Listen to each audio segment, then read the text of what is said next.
in the next 2 days.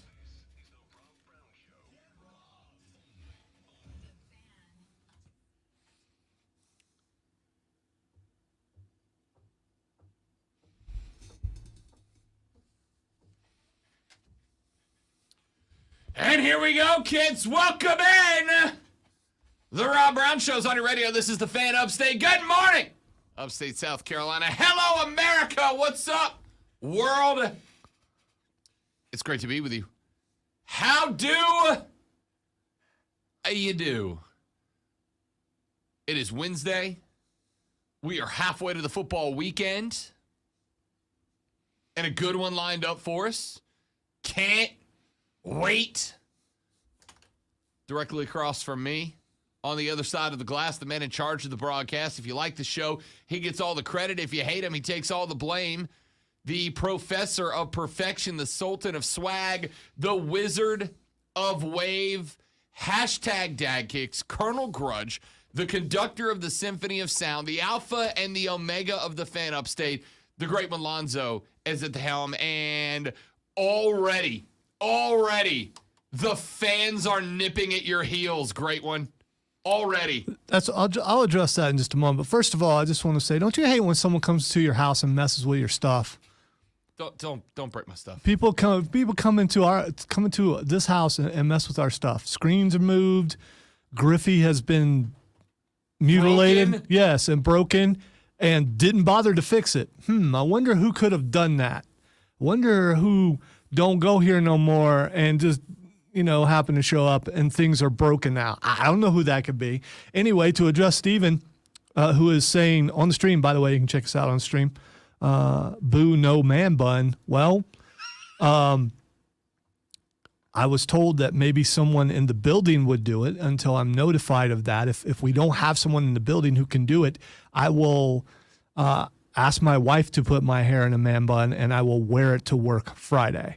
So I would prefer to have someone in the building do it live on the stream. And I haven't sent that email out because I don't think it's up to me to make my punishment happen. I think it may be up to somebody else. That's just, maybe I'm wrong. Maybe I'm wrong. Maybe it is up to me to make my punishment happen. No, I'm working on it. And here's why. It is, we have somebody in the building who can come up and do it. By the way, I did make the Clemson thing happen. Yeah. I ain't making the man bun happen unless I have to. So what we're working on right now is there is somebody in the building who has volunteered to come up and do it. And that's a possibility. And she'll pull my hair. I know she will. No, Kristen's good people. It doesn't mean she won't pull my hair. I mean, there is some pulling of the hair. It's a man bun. It is a pulled back hairstyle. I think I'd rather have bamboo up the fingernails than have my hair pulled. But I am also working on, and if there's anybody out there that fits this criteria, please feel free to reach out to me at rob.brown@thefanupstate.com. I am working on getting a professional stylist to come in to give Lonzo the most spectacular man bun in history. Hey, I never say anything about sparkles or glitter. I want you to know. Okay, all right, because that's what makes things spectacular. Everyone knows that, sparkles and glitter. No, that's what makes them fabulous. Okay, all right. Spectacular just means it's very well done. All right. I don't want any stray stragglers sticking out, right? I want that thing to be sticking out of the top real nice. I don't want any loose hairs floating around. I want this thing really well done because it will be the only time in history that we get to see this. Oh, that's for sure. Yeah.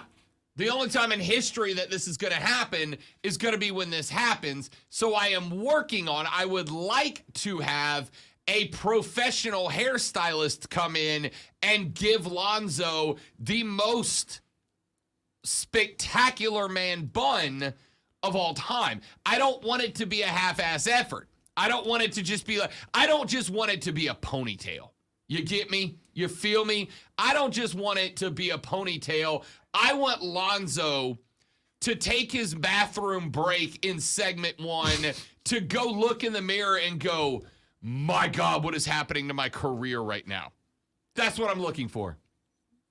That's what I'm looking for. Steven just said, just curious, do you need to have a license to be considered asking for a friend? Yeah, I'm not. Listen, Steven, as hilarious as it would be to just let random listener A come in here and put Zoe's hair in a bun, I want somebody that does this for a living.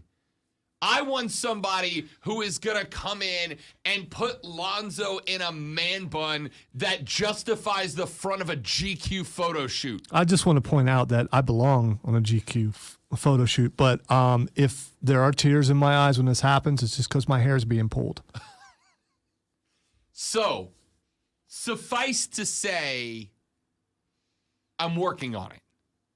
Worst case scenario, we get Kristen coming out, and not worst case like she'd do a bad job, but worst case scenario, we get Kristen.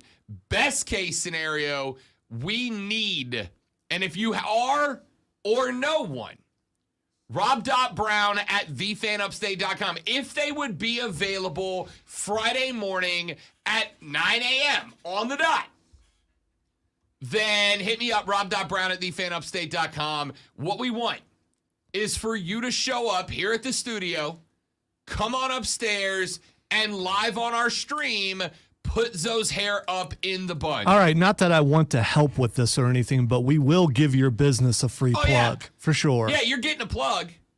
You're getting a shout out. There will be people tuned in to watch me suffer. Doesn't mean your work will be excellent, I'm sure, but I just don't want this to happen. Last week on the show. And don't worry, I'm not going to jerk or move my head so it doesn't work. I will be still while you do the thing. He's a man of integrity. Yeah. He's going to own his bet.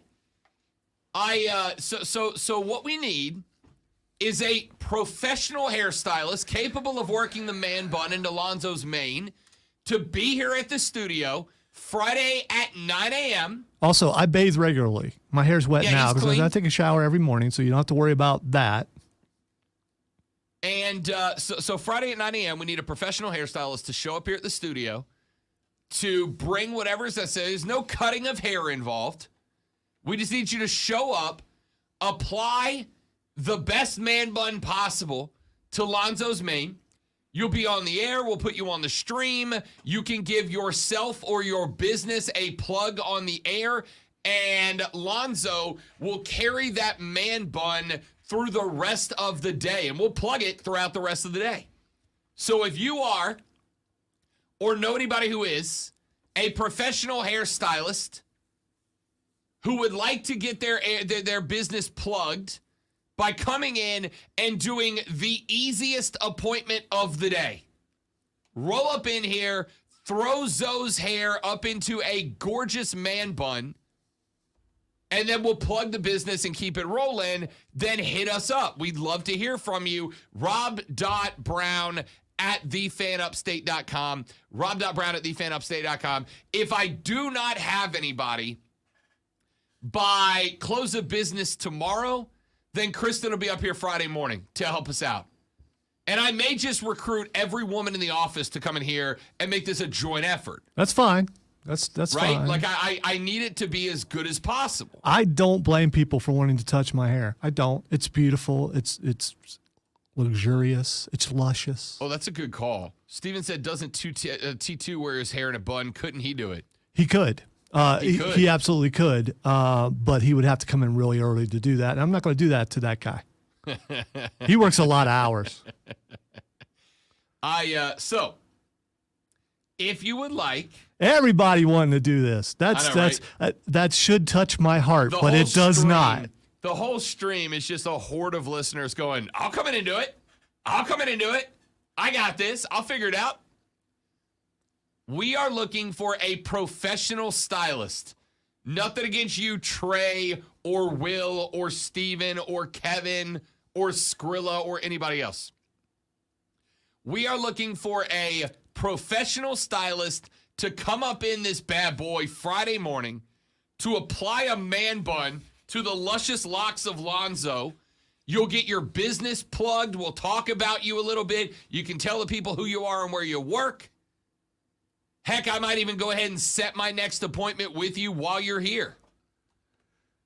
Come on up on Friday morning. If you are a stylist or know somebody, No, drop me a no. line at rob.brown Yeah, at there we go. thefanupstate.com. There we go. Don't just show up at the door. Make sure, because that's. Drop me a line at rob.brown at thefanupstate.com. All right, let's get into some stuff. First off, somebody done broke Ken. Junior is down, looking like the victim in a Walking Dead episode over here. You know, the first thing to do when something like that happens is to check the camera, but someone turned the camera. If you look at the camera in the corner, it's been turned. Sure has. In such a way to where, mayhem would not be recorded. Unreal. Unbelievable. I think there's we can narrow it down. We can absolutely narrow it down. Can I tell you secrets, though? I've been working in this building 2.5 years.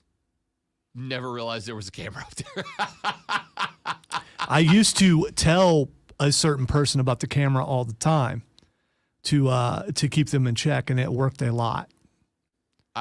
Even though he didn't check to see if the green light was on. He was just automatically panicked that he was being watched all the time.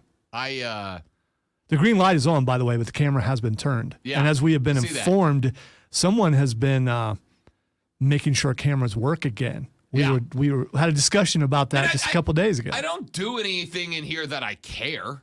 If I'm in this building, I'm doing one of two things. I'm sitting in this chair hosting a show, or I come in here to take phone calls because it turns out I'm loud and I don't want to bother everybody on our wing of the building. I don't know why you're feeling guilty. I'm just saying the guilty one may have turned the camera as to show so no one would see what was done to Ken Griffey Jr. Doesn't that insinuate they busted premeditated. Ken in half on person? Premeditated, on yes. purpose? That's what I'm going with. I'm going with premeditated. You turn the camera so that you can do some things that wouldn't be allowed on camera. Premeditated fat head aside is what we're dealing with, people. Somebody broke Ken in half, and I won't stand for it. No, it wasn't. Will wants to know if it was the Rise guys. No, it was not them. No, they would just take him. There's a difference. They just took him. That's kidnapping. Yeah. This is a totally Fat different head thing. aside, yeah. Yeah, this is Ken had been in surgery and repaired. Multiple times. Yes, and well enough that it had lasted a very long time, and now all of a sudden I walk in the studio and there he is, half of him laying on the ground. I'm putting him back together. Ken's not dead. All the King's horses and all the King's men will put Ken Griffey Jr. together again. But I do want to know who it was that chopped him in half and then just left him for dead on the studio floor. Yeah. It's disrespectful to the GOAT. You look at a situation, you look at what's different, what happened differently yesterday that is out of the norm, and there's only one thing that I can figure out, that maybe someone was in here who hasn't been in here a whole lot, and suddenly things are in disarray. Not accusing anybody. Yeah, I'm just, it's just stating facts. It's just the facts, Your Honor. Being Sherlock Holmes, being CSI, whatever. You look at you look at things, and it's.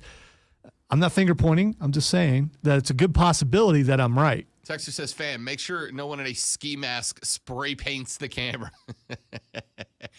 Texter says, "Fan, this is not the time to figure it out. This punishment is of the utmost importance." Do you think I'm not taking this seriously, Texter? Do you think that I am not taking this of the utmost consideration? I am literally sitting here telling you that my goal is to have a professional groomer in here on Friday. All right. A human groomer. You need to be specific. If you groom dogs, no. That's not how that works. Throw a little poodle tail up top. That's not a bun. To have a professional stylist come in here on Friday and knock this out for us. If I don't have a professional stylist, we've already lined up someone in the building who is a bit of a fashionista. Kristen's got the look. Nah. She's got the look. I know she can come in here and do it. I'm talking. I want that nice, tight, high bun. You've went rock set 2 days in a row. And? Okay, I'm just saying. And? You think I got shame in that game? No. Absolutely not. Absolutely not. All right, coming up on today's show, as we're just about to take a break, couple of things I want to get into. The best troll job that I have seen in a hot minute. Came from Bob Stoops and a couple of people who paid him on Cameo. I'm going to tell you what that's about coming up very shortly. Shane Beamer is begging the Gamecocks to pump up and fill out Willie B on Saturday at noon. What did Shane have to say to get Gamecocks fans to come out en masse? I'll tell you that. And this is, without a doubt, listen to me.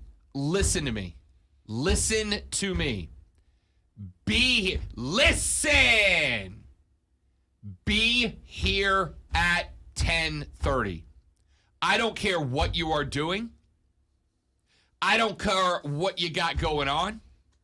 I don't care if your boss has called a high-level meeting to discuss the future of your job. Be here at 10:30 because there is a cheating scandal that is rocking the world of competition right now, and you have to hear about it. You know, we all tease, oh yeah, coming up at 9:45, make sure you're here for this. Coming up at 10:15. You guys know, I'm just going to go, I usually when I tease, I go, all right, coming up at 9:20, we got this. Coming up at 11:15, we're doing, faces and heels. Make sure you're there. Listen to me. Listen. Be here at 10:30.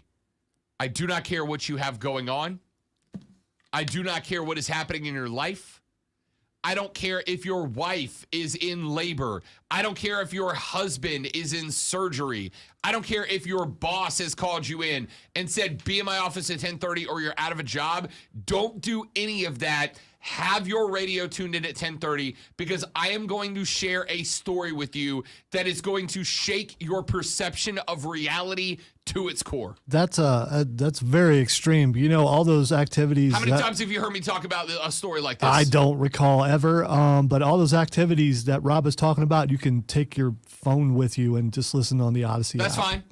Go get you an FBI Secret Service earpiece. Popping in over the ear. Or AirPods. I mean, you could do that. Or AirPods, whatever you need. Whatever level of clandestine operations you must go through in order to make sure that my voice is in your ear at 10:30, do it. Hey, we don't do clandestine here. That's I mean, I am incapable of clandestine.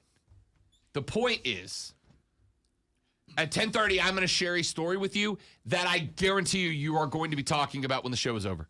Guarantee it. As I asked Lonzo, how many times have you heard me talk about a story like this? The way that I'm talking about it? Never. But I am today. 10:30, be here for that. Let's take a break. We'll come back. We'll get into the Shane Beamer thing. And then at 9:35, the great Dan Scott, the voice of Furman Paladin football, is going to join us right here on the show to talk a little bit about the Dins. Then at 10 o'clock, Emily Adams of the Greenville News will join us to preview USC Georgia. That's all coming up on the Rob Brown Show and the Fan Upstate.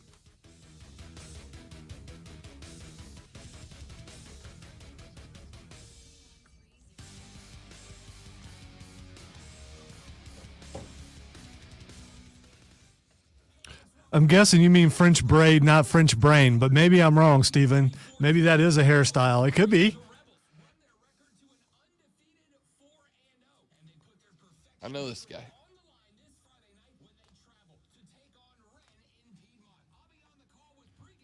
Na na na na na.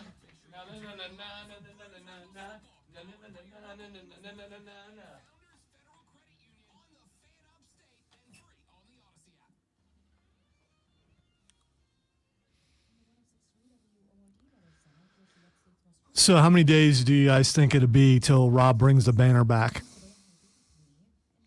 The wall behind me is just so bare. It really is. I guess I could put something else up there.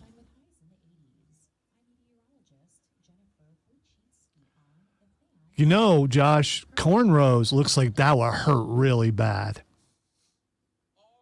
But that wasn't the bet, so.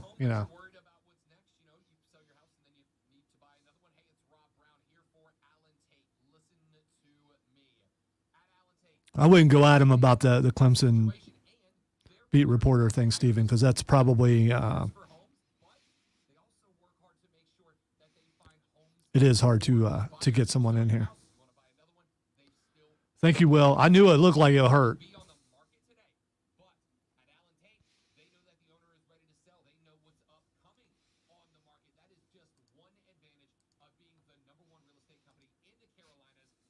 I always wanted dreads, but my wife said no.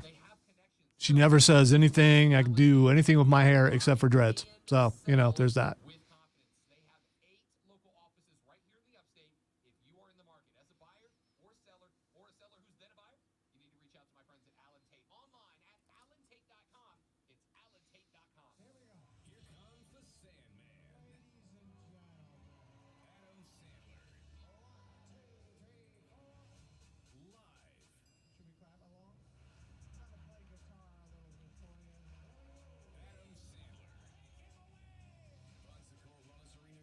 Oh, Adam Sandler's on tour. Who knew?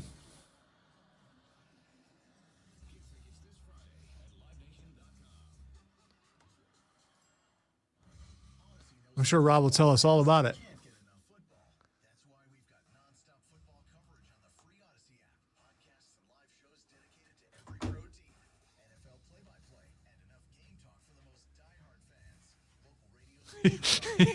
Okay, all right, that's clarified.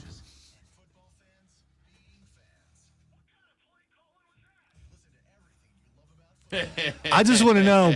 You guys are creeping me out a little bit with your desire to mess with my hair. So we may have a sports connection happening here.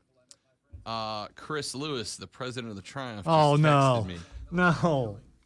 And he said that Evan Lee, current center back of the Triumph, is a former member of the Man Bun Association. Are you serious? He has lopped his off. But is an excellent man bun artist. And they're traveling to Omaha on Friday. But Evan Lee of the Greenville Triumph may be coming in tomorrow to give you a full-on soccer European man bun. You know I'm what? waiting on Chris to find out if he can make it. Here's the thing. If you're going to do a man bun, it needs to be a European man bun. Yeah, because they know what they're doing. I am half tempted to bring you my XXL soccer jersey to let you wear on the stream while you're here in a man bun. Why? So you go full Euro guy. I like it. Or you could just let me borrow some of your flannel. Hipster. Or we could go hipster. That's correct.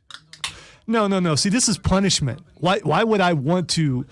Dude, that wasn't part of the punishment. Wearing something soccer is not punishment, by the way. But the whole thing is, why would I accentuate something that I don't want? If you're going to do it, lean into it, right? Lean into the But curve. then if you lean into it, it's no longer punishment. Will said in undergrad, the girls will play with my hair and essentially look like Rick James with tight braids for about 20 minutes. My high school year, check this story out. I really like this story. My senior year of high school. Hurry. Do what? Hurry. My senior year of high school, I wanted to do cornrows on senior night. And I went to do cornrows. And my coach was like, if me and there were 4 other dudes on the team went to the salon with the black guys on our team and all got cornrows. And our coach told us we couldn't have them. So everybody took theirs out. Everybody. It was awesome. I'll finish that story up in the next break. Update on the man bun story, ladies and gentlemen. I don't know because I don't know when the team is traveling. And I don't know if he'll even be available yet. But during the break, Chris Lewis texted me, president of the Greenville Triumph, and told me that current Triumph center back Evan Lee, who is a former member of the Man Bun Club, he is going to see if the team is, I'm not sure when they leave for Union Omaha. They've got Omaha on Saturday. Huge match for the Triumph. A 3-point there would be massive towards moving up the table.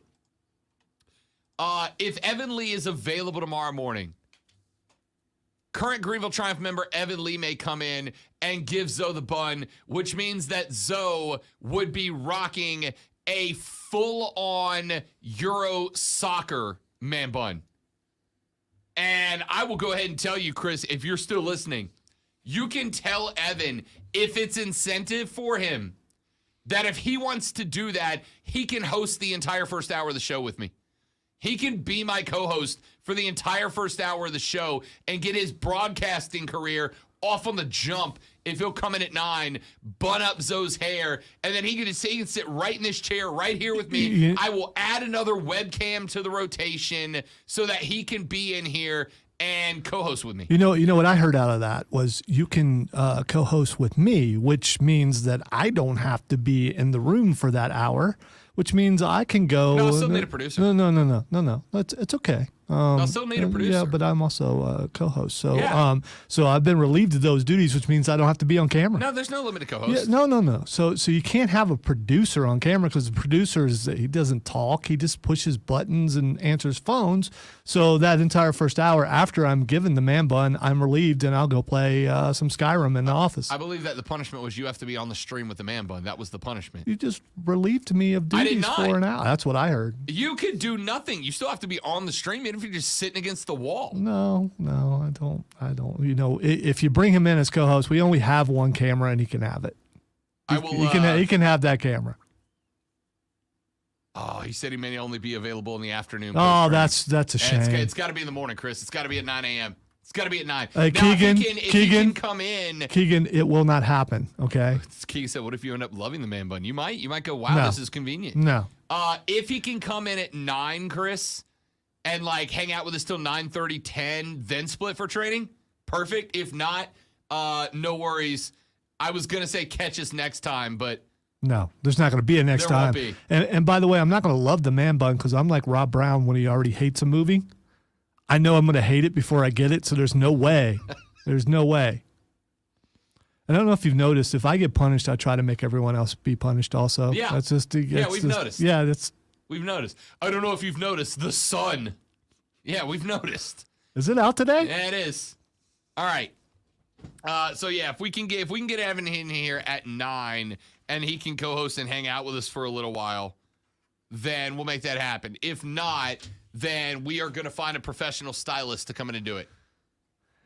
Let me get into this story.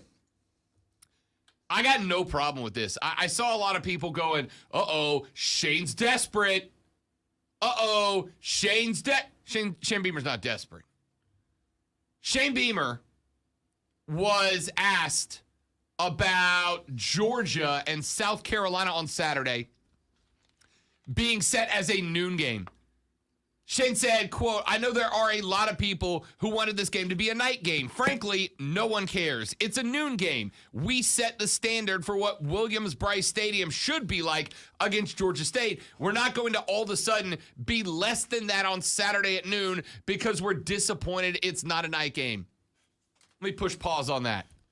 Why? Because he's right. It doesn't matter what time of day. It only matters to fans who can drink in the dark instead of in the daytime. That's all it matters for. First off, Absolutely all it matters for. Don't you underestimate the college football fans' ability to day drink. You drunkards, Most of go us to have been AA practicing meetings. for years. For years. I promise you, a noon game does not impact the bourbon intake of Rob Brown on College Football Saturday if I'm at a tailgate party, right? That being said, Do they have those at tailgate parties? bourbon? Yeah, because I don't drink. Yeah. That sounds like a fancier one. I thought it was No. like PBRs and stuff like that. no. It's not? I mean, it is, but not only that. Maybe that's only at Clemson. Yeah, I'll pop out a Crown Royal and Sprite at noon. In fact, I'm going to go ahead and tell you, Crown and Ginger is the most refreshing daytime drink you're going to find unless you want to go to John Daly. You know what a John Daly is? You know I don't. I know, I was really just setting myself up.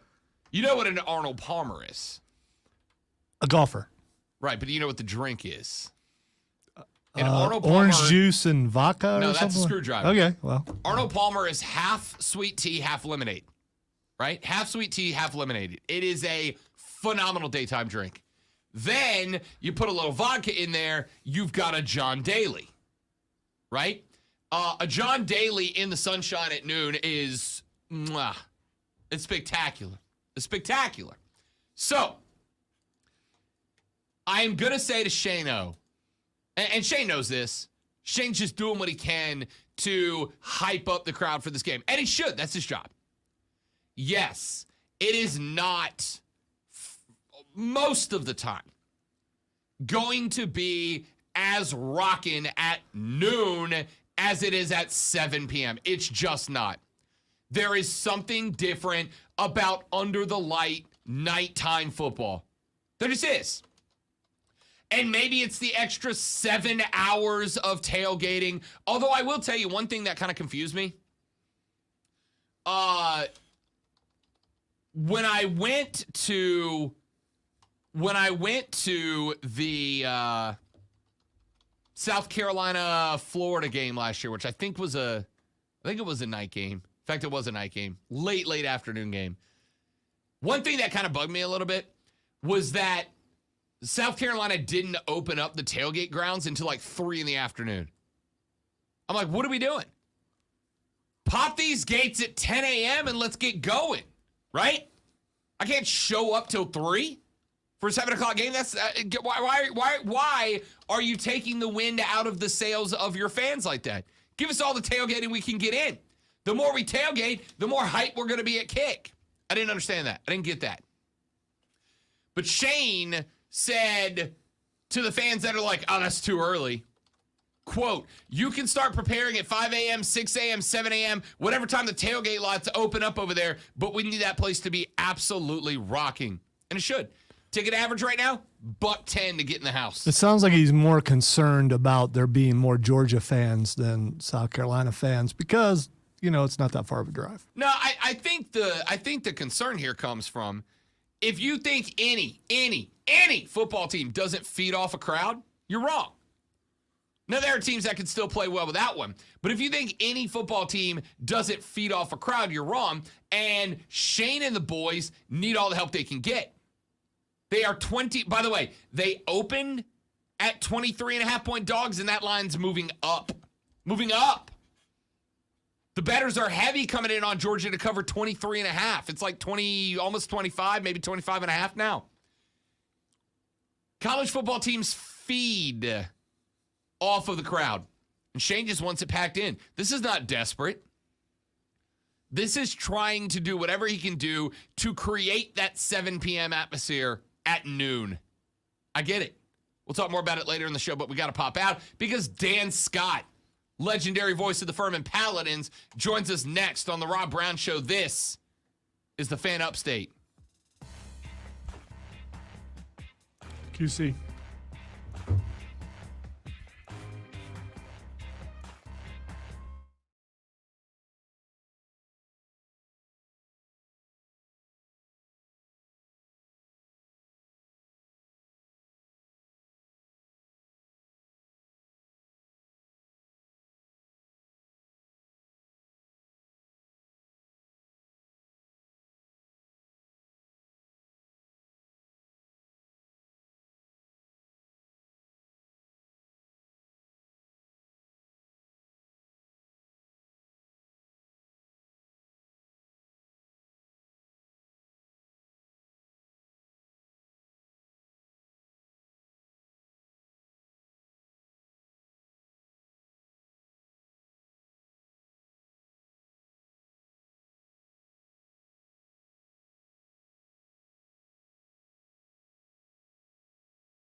comes to hiring, you don't need to be doing all the searching, screening, and interviewing yourself. What you need is Indeed, the end-to-end solution that makes it easy to attract, interview, and hire quality candidates. Visit Indeed.com/credit. How do you make the most of your land? Shaw does it behind the wheel of a John Deere 1025R compact tractor. Good morning. How are you today? Horrible, but thank you for asking. I lost a bet. I have to wear a man bun. I'm not looking forward to that. Yeah, I could cut my hair. I know. Or I could just not lose a bet. But there's also that. Yeah, it's I agree, but it's entertaining for radio, for other people, not for me because I always lose. So, yeah. Well, we get a lot of views when I fail. I don't know why. I think people like that. I don't know why they like that. I don't know. All right, hang on. It's a bunch of demented people. That's what it is.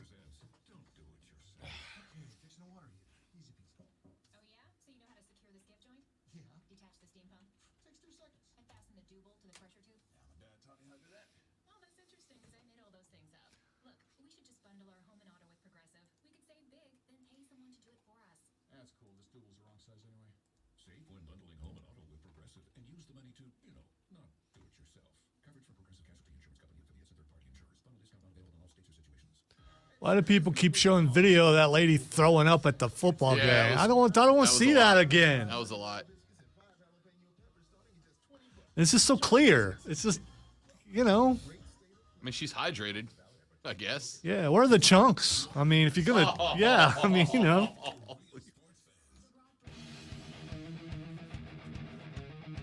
One of the perks of doing this gig is the opportunity to work with some legends. I get the opportunity every single day to work with Lonzo. I got Mark Ryan in the building. No. You get to work with me. That's what I just said. I literally just said I get the opportunity every day to work with Lonzo. It's not an opportunity. It's a pleasure. It's an honor. It's yeah. Lonzo was over there so busy and trying to figure out how he's going to rehab his image after sporting the man bun on Friday. You're off the hook for Evan Lee, by the way. He can't make it. My image was tarnished last week when I had to wear the Clemson gear. So this is just even worse. Over there trying so hard to figure out how to rehab his image that he wasn't even listening to what I had to say. But speaking of legends, we welcome one now into the broadcast. He is the voice of the Furman Paladins. Ladies and gentlemen, the great Dan Scott joins us on the show. What do you say, Dano? I say your use of the word legend is very loose, number one, and I say that if Lonzo would not be so stupid to keep falling into these traps, he wouldn't have to worry.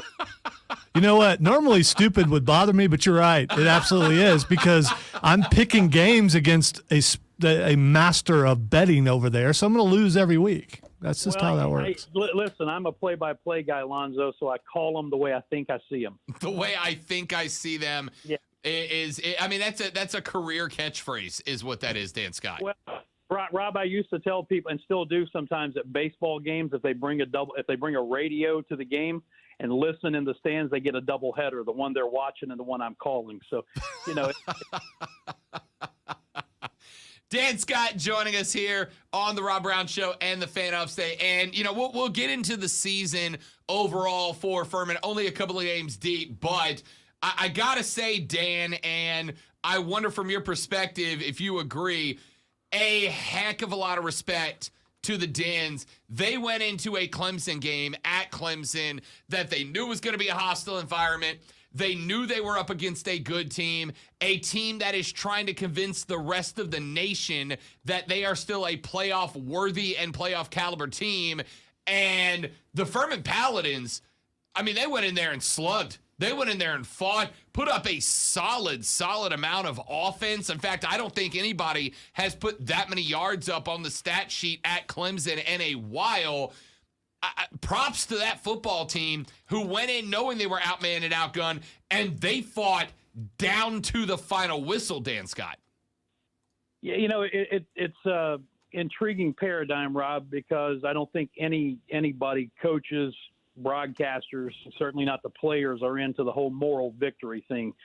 And you walked away from that game actually able to play the what if game in your mind. What if, Ryan Miller isn't stripped after he makes a catch at the Clemson 8-yard line?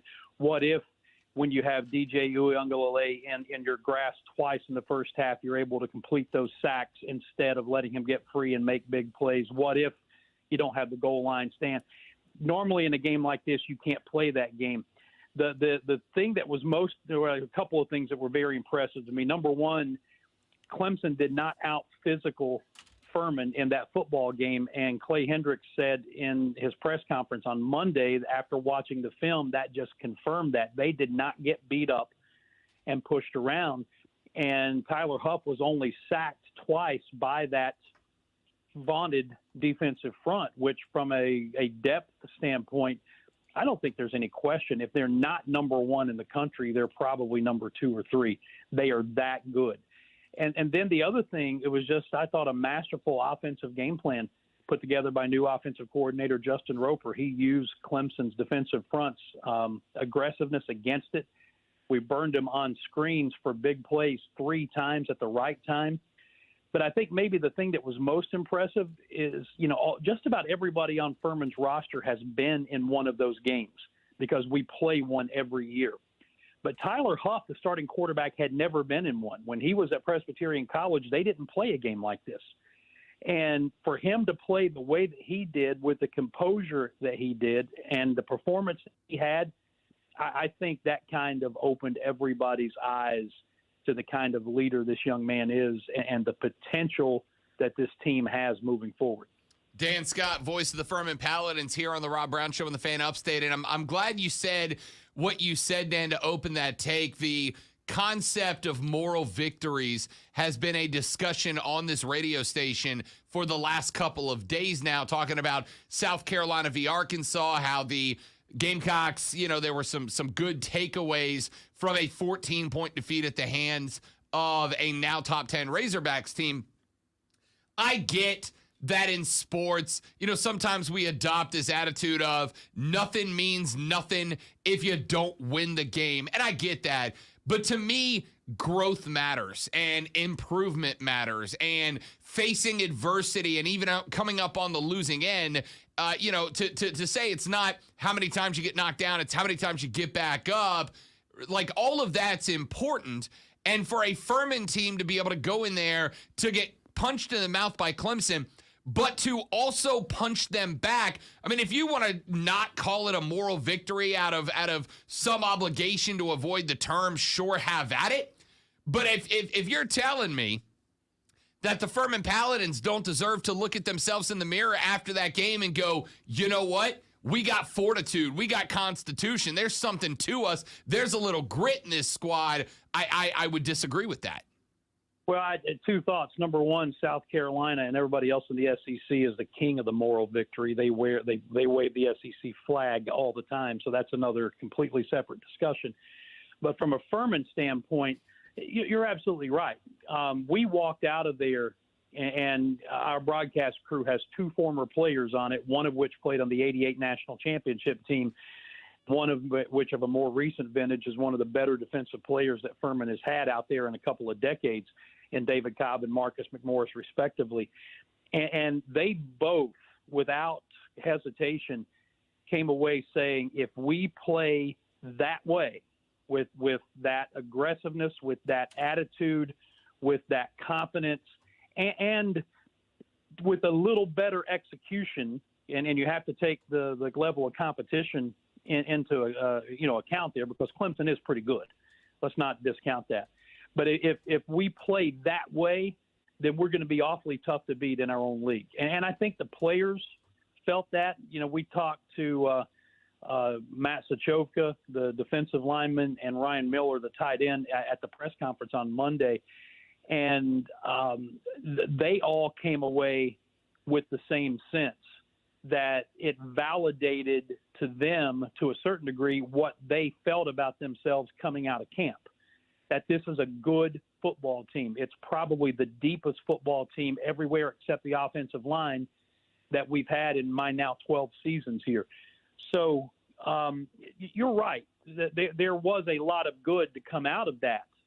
But that doesn't mean anything if they don't take that and then apply it to this week when we open Southern Conference play against East Tennessee State, because that's the more important game than what happened last Saturday. It is. And it's also an interesting game. This is a ETSU team that lost their number one rusher in Quay Holmes, went to the NFL over 1,500 yards last week. And my question, Dan, is does the mentality go from, all right, we went in, we did numbers against Clemson, at Clemson. We went in and the rush was working well. The pass was working well. Maybe there were a couple of mistakes that if we clean it up, that game's even more interesting than it was.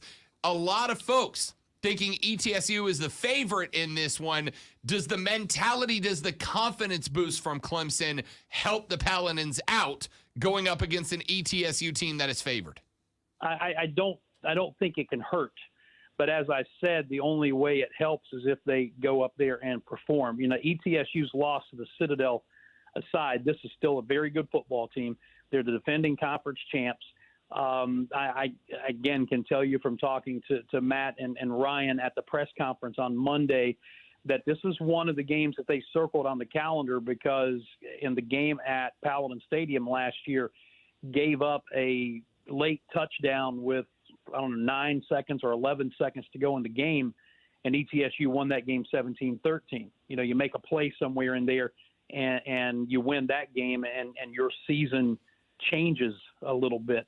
So they've got this one circled on the calendar. I think that confidence thing can only help, but they still have to go out and execute. They can't rest on any laurels of look how well we played the number 4 team or 5 team in the country. That doesn't matter now. What matters is this is the first of 8 games that's going to decide a conference championship and probably your postseason fate. So, you know, it's like everything. I'm going to sound like a coach here, but for these players, they have to put the Clemson game to bed, learn from it, fix mistakes, take the good things from it. But if they're thinking about their Clemson performance when we played ETSU at 7:30 on Saturday, it could be a long night. Of course, a game you will hear right here on the Fan Upstate, and the man we're talking to will be on the call. Dan Scott is the voice of the Dins.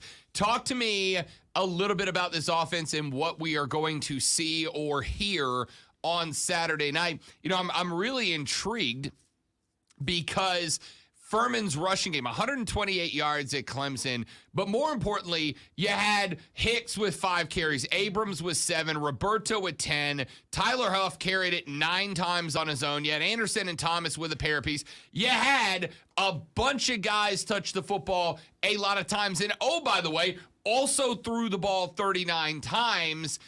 Is this a game where we expect to see a lot of balance out of Furman's offense, or will they go to the air after Tyler Huff had such a successful night at Clemson? Clay Hendricks' mindset is he always wants to be good at running the football, so the running game is always going to be a big part of what they do. Having said that, offensive coordinator Justin Roper, and I talked to the players. I was out at several practices in preseason. And the offensive guys that I talked to said, "Hey, we're throwing the ball more." So I think his mindset is to be balanced, but we're going to see, I think, the ball in the air more overall than we did in the the past 2 or 3 seasons, just because that's what Justin Roper does. But if you're having success running the football, you're just going to line up behind those big boys up front and do it. And to you mentioned all the guys with carries. It tells you everything you need to know about the depth at running back position that Wayne Anderson was moved to wide receiver this year. To fully take advantage of everything that he can do, he would have been probably the number 3 running back behind Dominic Roberto and Devin Abrams. You move him out to wide receiver, he's a starting receiver, and now you can do all kinds of things with him. And we've seen it in 2 games, jet sweeps, throwing him the football, circling him into the backfield, and all kinds of different things. Skill-wise, this is a very, very talented team, but the most important skill area is quarterback. The quarterback issue has plagued this team for the last 2 or 3 seasons, and with Tyler Huff coming in and allowing Jace Wilson, who took over at midseason as a freshman last year, to kind of further get his bearings about him while he learns, I think it's setting the quarterback position up to be strong moving forward for years to come, because they've got another young man that they really like that they recruited out of Marysville, Tennessee, who's a freshman this year that they're planning on redshirting, and he might be the best of the bunch when it's all said and done. Dan Scott is the voice of the Furman Paladins. You will hear him in all his glory on Saturday evening when the Dens take on East Tennessee State University. Dan Scott, the pleasure, as always, my friend, is mine. Thank you, big fella. You are more than welcome, guys. Happy to do it. Always. We'll get Dan Scott back on very soon. He is fantastic on the air. And again, you'll hear that Furman v. ETSU game right here Saturday night on the Fan Upstate. We are back after this with Emily Adams of the Greenville News to talk Gamecock football on the Rob Brown Show in the Fan Upstate.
I am well. All right. We have a minute and a half, and then Rob will be right with you. They put carpet down in there, and Yeah, every time I walk in, I just it's like someone snuck in and put something in your house, and Oh, you're just not used to it yet? dude, I think we've been in this building like 18 years Yeah. or something like that. And even Cameron, when he walked in it, because he grew up in this building, yeah. he walked in, he was like, What is this? yeah. And you're so used to doing this, and it's just like just something you do no matter where, and you can't do that. The carpet will not allow that.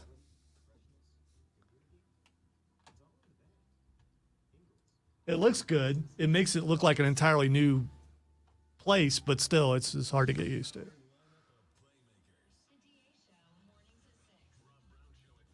And I can't feel the cold floor on my bare feet on No Shoes Saturday. He's smiling, but it bothers him. Hey, listen, it's Mad World. Hooray. What All does Orlowski around say me, in yeah, that from thing you the- sent me? Have you gotten to listen to it yet? No, but it's just the shirt. Yeah, the shirt's hilarious. Yeah.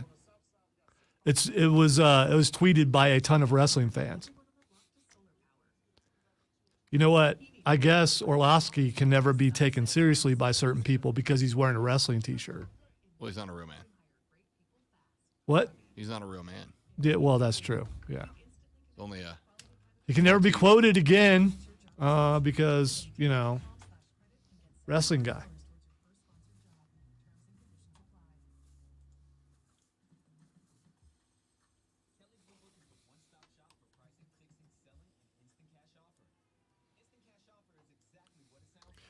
Man, I got to shake that off.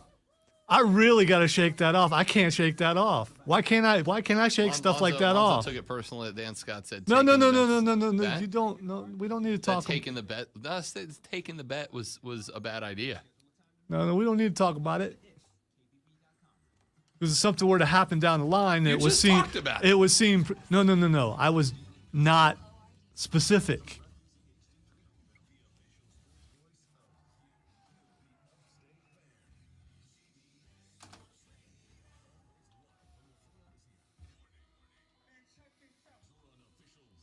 Rob has no tact.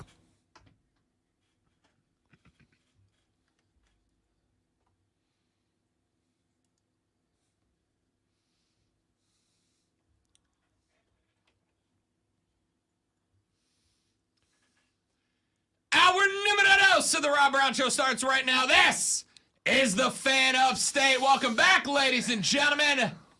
I am Rob Brown. The great one, Lonzo, is at the helm. Talking a lot of football this week because it's football season, baby. You know it.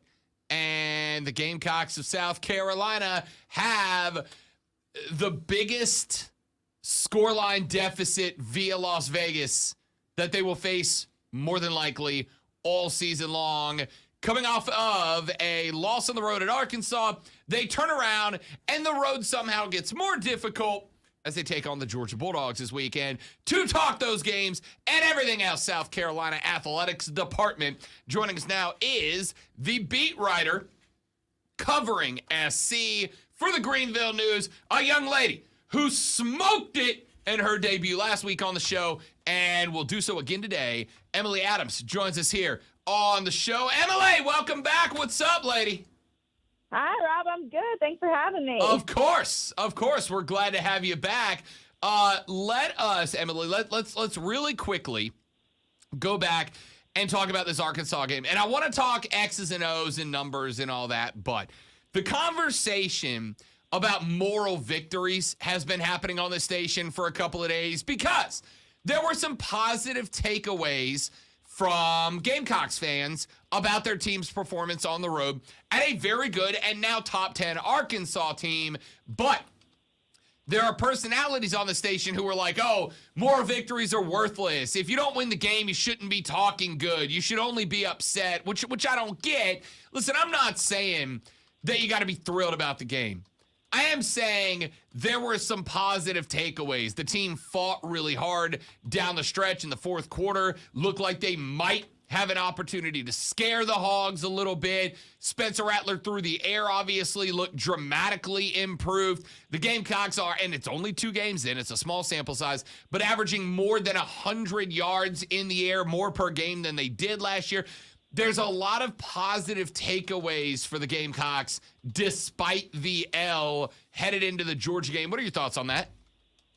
Yeah, I mean, I think you don't get more moral victories if you're Georgia or if you're Alabama or if you're Clemson at this point. But for South Carolina, going into an Arkansas game that, frankly, I think almost everyone expected them to lose, I think to look better than they did against Georgia State is, I don't know if I would call it a victory, but it's definitely not a step backwards. It's progress. And I think, at this stage in year 2 for, the Beamer era and with a brand new quarterback and a ton of brand new skill players on the offense, I think positive steps are always something to be celebrated and something to be noted. And obviously the Arkansas game was far from perfect for them, but I think the fact that they looked better than they did against a Sun Belt team the week prior was definitely encouraging for me.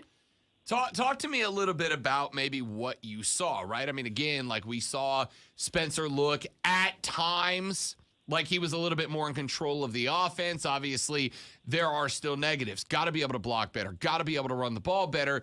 But it did look like there was development. And at the end of the year, Emily, my take on the season for Shane Beamer's squad was I need to see growth. 6-6, okay. 7-5, better. 8-4 is a improbable reality. At the end of the day, I don't want to say the record is irrelevant. What is relevant is I need to see growth, and I thought we did from week 1 to week 2. If I ask you to give me the 2 or 3 things that you think South Carolina looked better in week 2 than week 1, what would those be, if any? Yeah, I think number 1 is that passing game, the pass protection. I know we talked a lot about the O-line being a bit of a mess last week, and obviously the run protection still was a bit of a mess, but the pass protection looked a lot better.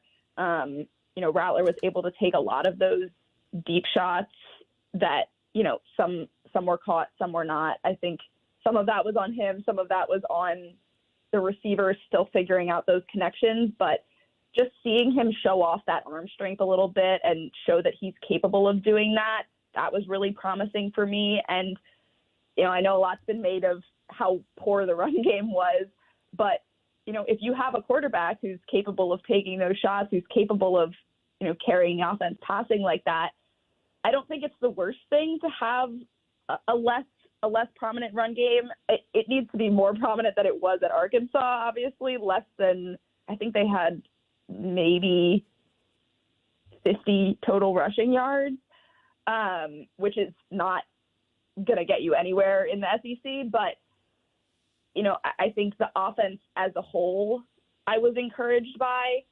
And yeah, with Rattler, with the O-line, with his receiver connections, all of those things, I think came together a lot better. I thought the offensive play calling was better. So a little bit of credit to Coach Satterfield there for that. And, I think in general, the team just looked more together. Like they were getting handled by halftime. They had 9 points at the half and then came back and put up 21 more in the second. So, I think that is a positive to me that, the clock was managed well. They were playing through the end, even though it was, a little bit out of reach there in that fourth quarter. But I think it was good steps in the right direction for sure. We're talking to Emily Adams. She covers the Gamecocks for the Greenville News. You can follow her on social media at EAAdams6, at EAAdams6. The Arkansas game, and again, I tried to say all last week going into this game, I tried to tell Carolina fans, this is a really good Arkansas team. This is not your daddy's Arkansas team.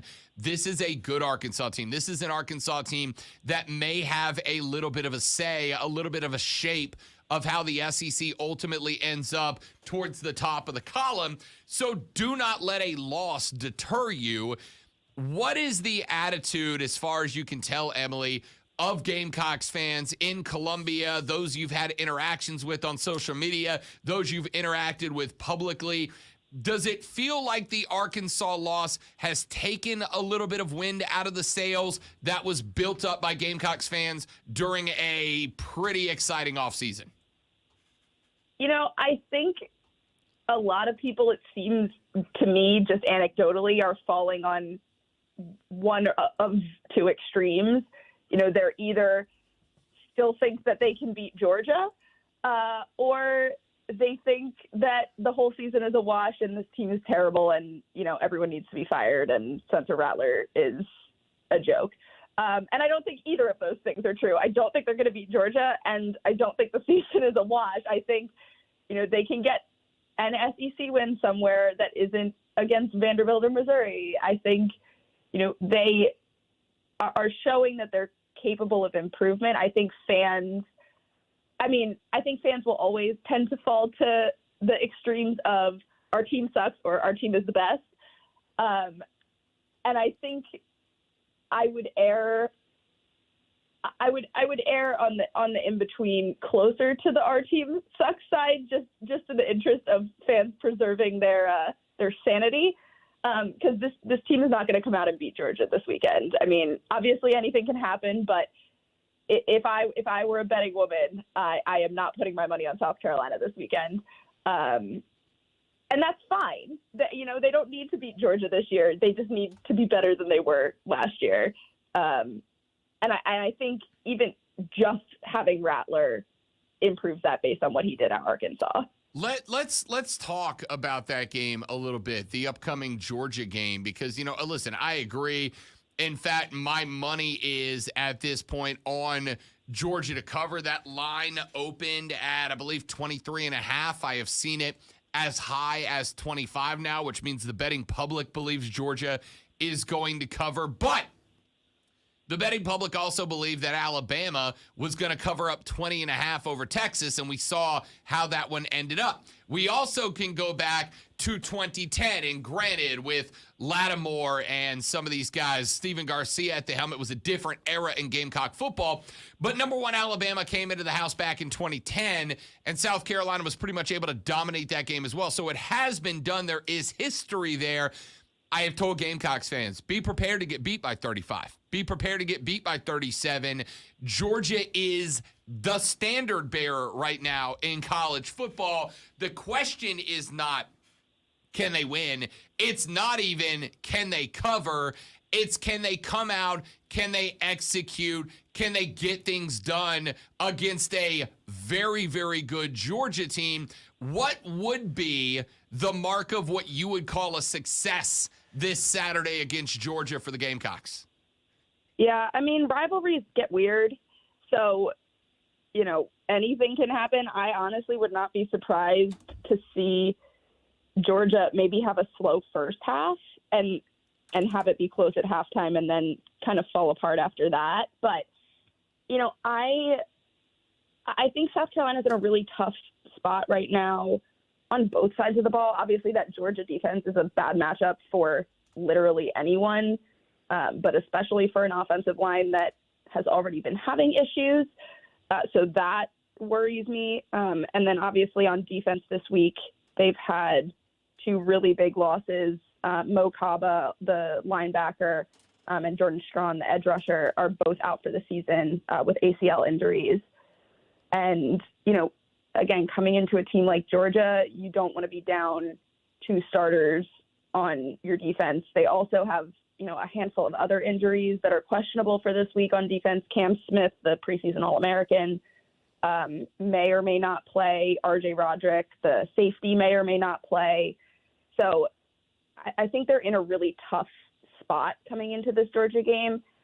And I think the score is not necessarily important. If they get shut out, that's bad.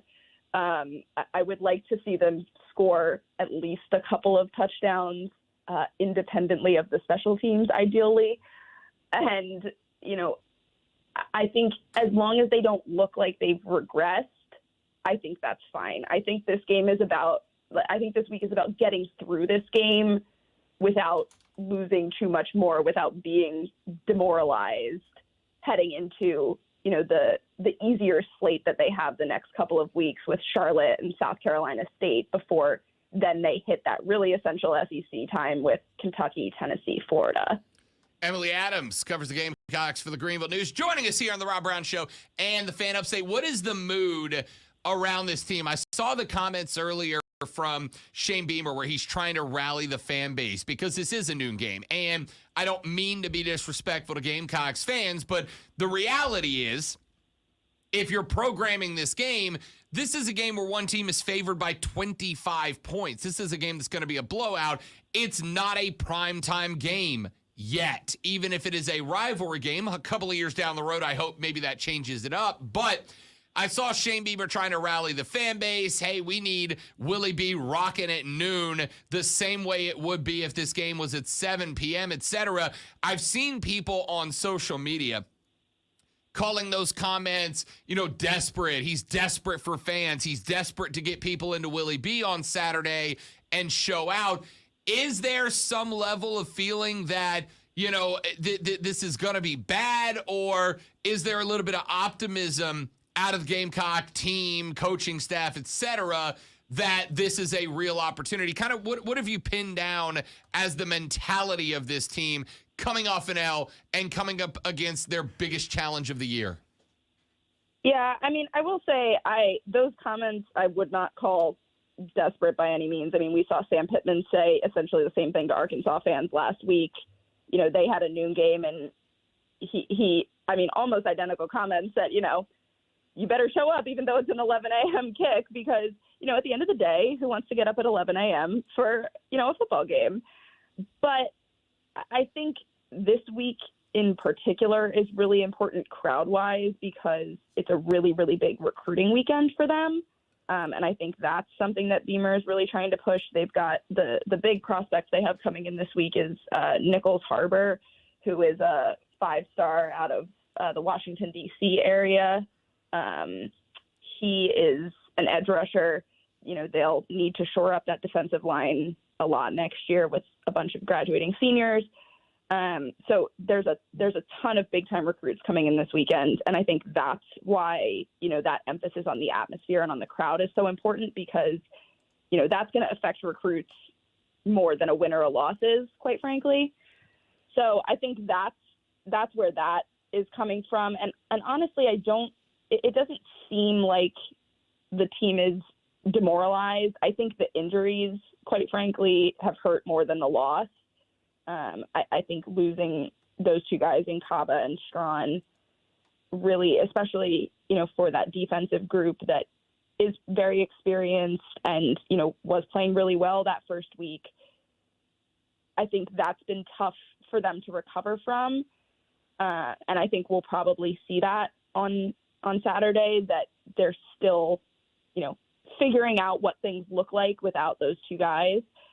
But I think overall, the climate of the program seems very positive. I think, they like the direction that things are going in. I think as Rattler gets better, that builds more confidence with the offense, that builds more confidence, with the fan base, even just, seeing him throw like he did last week. So I think it definitely is in a good place considering, they're coming off a loss and they're entering another very likely loss.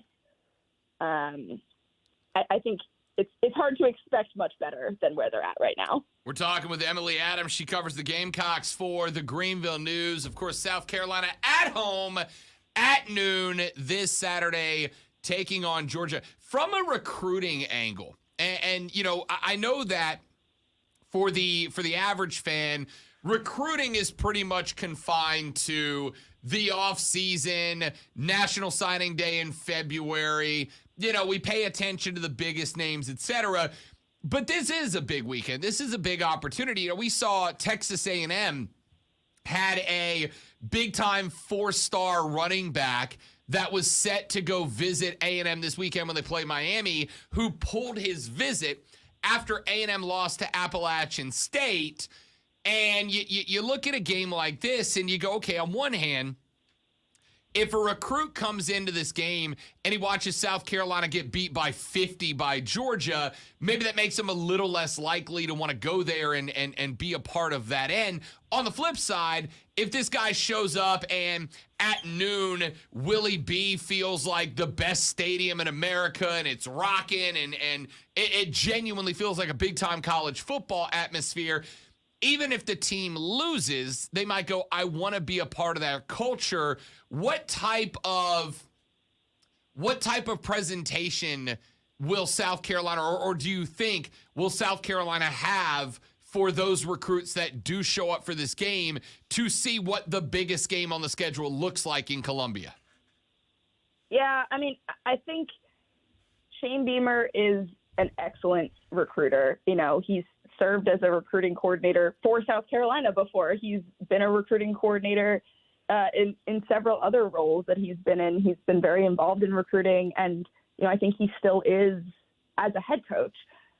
So I think that's something he's really prioritized. And this 2023 class will be his second, I guess, at South Carolina. So I think bringing in a good group this year is really key for him to kind of continuing to build the program into the direction that he wants it and into, a program that he is defining rather than, a program that was defined by the kids his predecessors brought in. So I think this class and the 2024 class are going to be really important.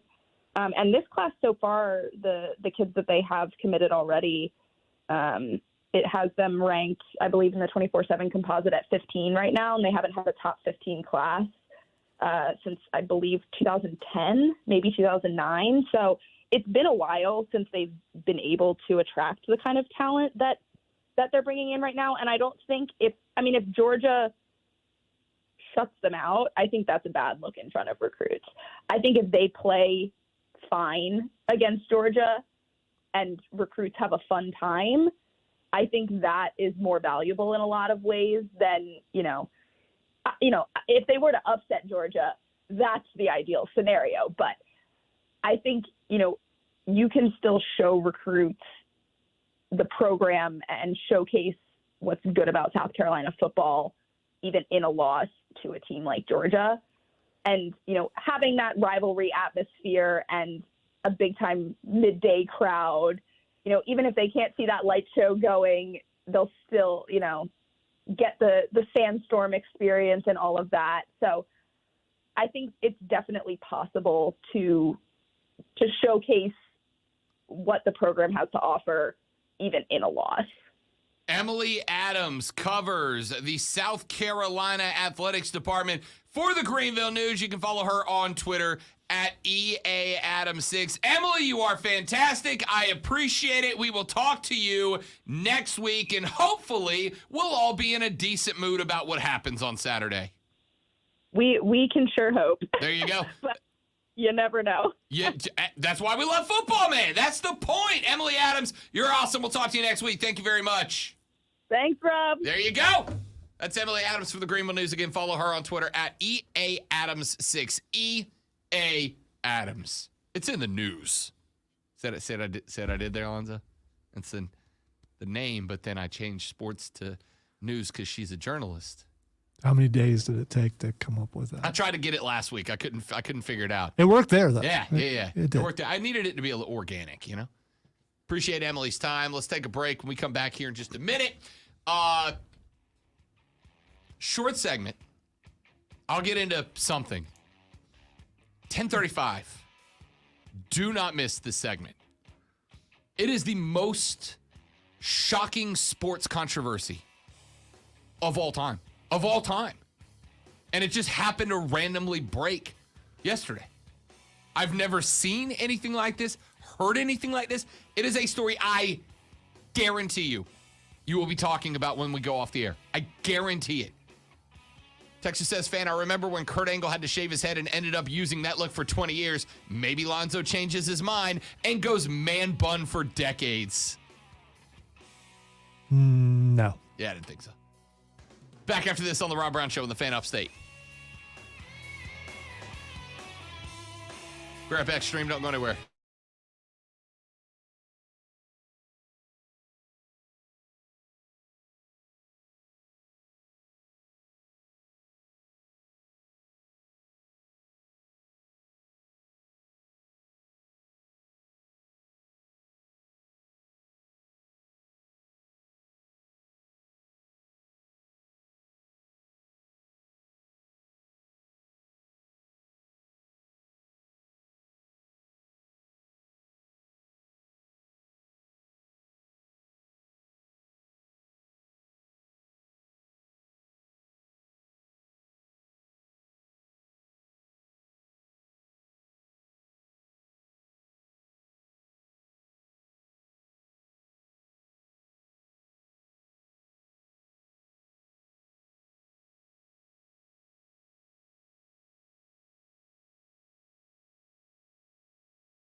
semi-annual sale has arrived, and it's time to upgrade to the latest business technology. Save big on laptops and desktops with Windows 11 Pro. So I just saw a truck that said fancy fruits and vegetables. Does anyone know what a fancy fruit is? Is there a produce section only for fancy fruits and vegetables? Do you go up and go, hey man, I'm looking for the fancy fruits. Could you tell me where the fancy and the fancy vegetables are? The fancy fruits. Since I'm going to be a clown Friday, Steven, you can prefer to me as whatever you want, I suppose. Taco Bell, your burrito prayers have been answered. Taco Bell's double steak grilled cheese burrito is back with that juicy steak smothered in nacho cheese with a 3-cheese blend that's grilled on top. I think kiwi would be a fancy fruit. That's fair. I mean, it's exotic, I suppose, but maybe that's what makes it fancy. Cauliflower, not fancy. Broccoli, not fancy. All right, real short segment here. Because I got to get out and get to the last one. Because it's the most ridiculous story. And you're going to be talking about it for the day. I promise you are. But I will get to this one real quick. Yesterday, the head coach of the Denver Broncos was the talk of the town. Monday night, it's 4th and 6. Clock management was atrocious. And I got into this conversation on Twitter with our buddy Cole Bryson. Cole, I sent out a tweet that basically said, hey, yo, listen. Dude made a call for his team, right? Dude made a call for his team. And it wasn't a terrible call. 64-yard field goal. Would have been the second longest in NFL history. And his kicker way had the distance. They had exactly the setup he wanted, right? I want it on the left hash. They were able to get it there. I mean, everything was set up right. He made the best call he thought he could make for his team. And then because the field goal effort was 2 feet left, the head coach of the Denver Broncos, Nathaniel Hackett, came out as the villain of the game, right? You got Russell Wilson. You're paying him so much money. Go get it. It's 4th and... Yeah, I get it. It's easy to armchair quarterback it when you already know the result. Easy to armchair quarterback it when you already know the result. Well, Nathaniel Hackett yesterday came out and said that he, quote, definitely should have gone for it, end quote. He said, quote, looking back at it, definitely should have gone for it. One of those things, you look back at it and say, of course we should go for it. We missed the field goal. But in that situation, we had a plan. We knew 46 was the mark, end quote. Yo, my guy, own it. Own it. Own it. Be decisive. Own it. Just look the media in the face and go, you know, I'm not really concerned if Mad Dog Russo cares that I made the right decision or not. If Skip Bayless or Stephen A. Smith or Rob Brown think I made the right decision or not. I care about what was the best chance for us to win the football game, and in that moment, I thought the field goal was. And by the way, I was 24 inches from being right. I was 24 inches away from being correct. So maybe get off my jockstrap a little bit. What do you think? Or just come out and say what a lot of us believe is that you don't trust in your quarterback. You kind of just said that. He trusted in the kicker to get him there. He didn't trust in his quarterback. And I know I've said that he is overrated, and I continue to say that, but the circumstances were not good for him to come out there and get that first down because of where they were, how loud the crowd was, and all the things that had happened throughout that game. The kicker was the right way to go there. The kicker was the right way to go. And it's got nothing to do with Russ. It's got nothing to do with him. It's got nothing to do. But it has something to do with the offense overall because of jumping off sides, because of the crowd noise, because of where they were. You got a better the crowd noise is not going to affect the kicker like it will the offensive line or the quarterback or someone moving when they shouldn't move. Then suddenly you're moved way out of range when now you believe you got a shot at it. When it's 4th down. down. They can't false start in that spot. The kick is what the kick is. I mean, if they false start, yeah, it's 4th and 11. And I guess the kick is now from 69. Nice. Right. That's what I'm saying. That's why you can't put the offense out there in that situation, because you can't take a chance of having a repeat of a lot of things that have happened during the game because of the crowd noise. If you jump off sides, then you're taking your guy who you think can make that kick out of range. Let's put it this way, right? Let's put it this way. Picking one over the other, and I think we do this a lot. I think humans do this a lot. We've convinced ourselves that picking one over the other means that you have something against the one that didn't get picked, right? Like if I offer you a plate of Rocky Road ice cream or a plate of mint chocolate chip ice cream, and you pick the Rocky Road, and people go, "Oh, you got something against mint chocolate chip?" No, right now that one is the preferred option. It doesn't mean I love both of those things, but right now I prefer this one. The mint chocolate chip is slightly out of date. It's near the top of the freezer. It's a little more a little more melted. So I'm going for the Rocky Road because it's solid and it's tasty. I mean, again, I don't need to punt down mint chocolate chip to justify picking Rocky Road. In that moment, the right decision for me was Rocky Road, right? In that moment, you've got to stop. We've got to stop with this whole thing of if somebody says I prefer A, it must mean that they hate B. No, it doesn't. It just means that rationally and logically, hopefully, in that moment, A is their preferred option here. Tell that to the AEW crowd. Stop squashing my guy. Okay, so the point here is that in that moment, Nathaniel Hackett thought that his kicker gave him a better chance of knocking that field goal down, which he was very close to being correct, than his offense did at picking up a 4th and 5, which, by the way, had a success rate in the NFL last year of less than 50%, right? He knows his kicker. He knows his field goal unit. I would be willing to bet that on a practice field with nobody in his face, he makes that kick 8 out of 10 times, right? He knows his guys. Just own it, man. Like this whole thing of, oh, he doesn't trust Russ. He doesn't trust. No, it's got nothing to do with not trusting Russ. Picking A doesn't mean you hate B.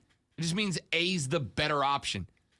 I will say, I am more disappointed in Hackett kowtowing to the media who have been beating him up, to the fans who have been beating him up, and trying to justify their feelings, trying to let them feel better about themselves, second-guessing him, than just coming out and going, no, I was still right.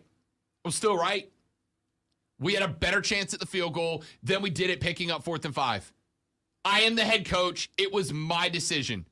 End of discussion. Have a great day, everybody. I'm more disappointed in the walk back than the decision. Let's take a break. When we come back, the wildest story, a conspiracy that is rocking the sports world, and I promise you, you will talk about this when the show is over. Rob Lonzo and you, the Rob Brown Show rolls on. It's the Fan Upstate. Grab Extreme.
Don't do it, James. We're not worth it.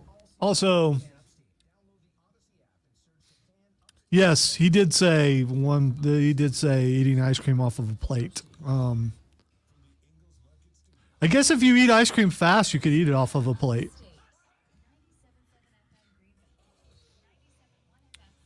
Also, I do agree that I guess a fancy fruit is anything that has fruit in it, because I thought passion fruit, and you mentioned star fruit. Well, what's a fancy vegetable?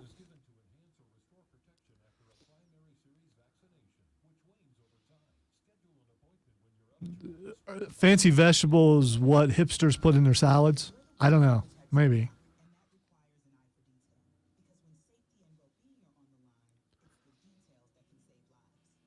I'm picturing fancy vegetables only being sold at, places like Whole Foods. Does Trader Joe's have fancy vegetables? I don't know what they sell in Trader Joe's because I don't own flannel, so I can't go in there.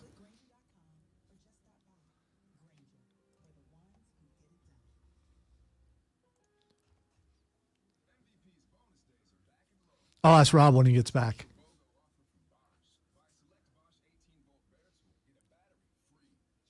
If he gets back in time.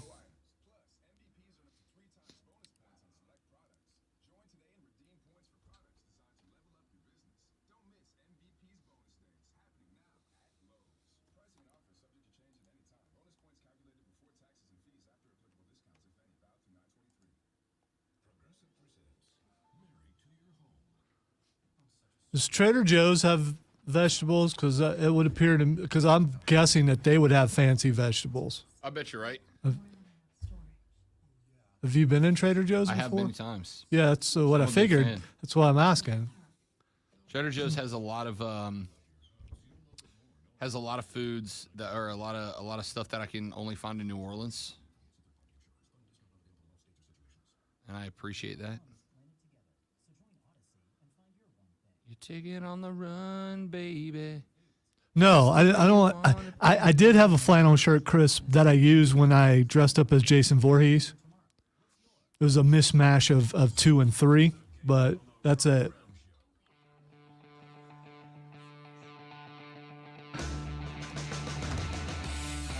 A story sweeping the nation, ladies and gentlemen. A full-blown conspiracy theory that has absolutely rocked my world. I saw this yesterday. I read through it and immediately was like, how is this not front page news? How is this not on the front page of every newspaper? How is this not the lead story of every news program? Ladies and gentlemen, the chess world has been rocked by a cheating scandal. Hans Niemann has made a huge impact in the world of chess over the past 2 years. He has become one of the most in chess characters of all time. He took the chess world by storm, folks.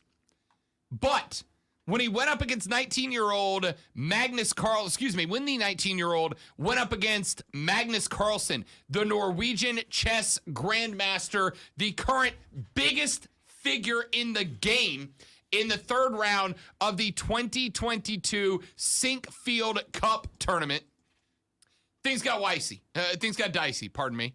Wicey? Things got dicey.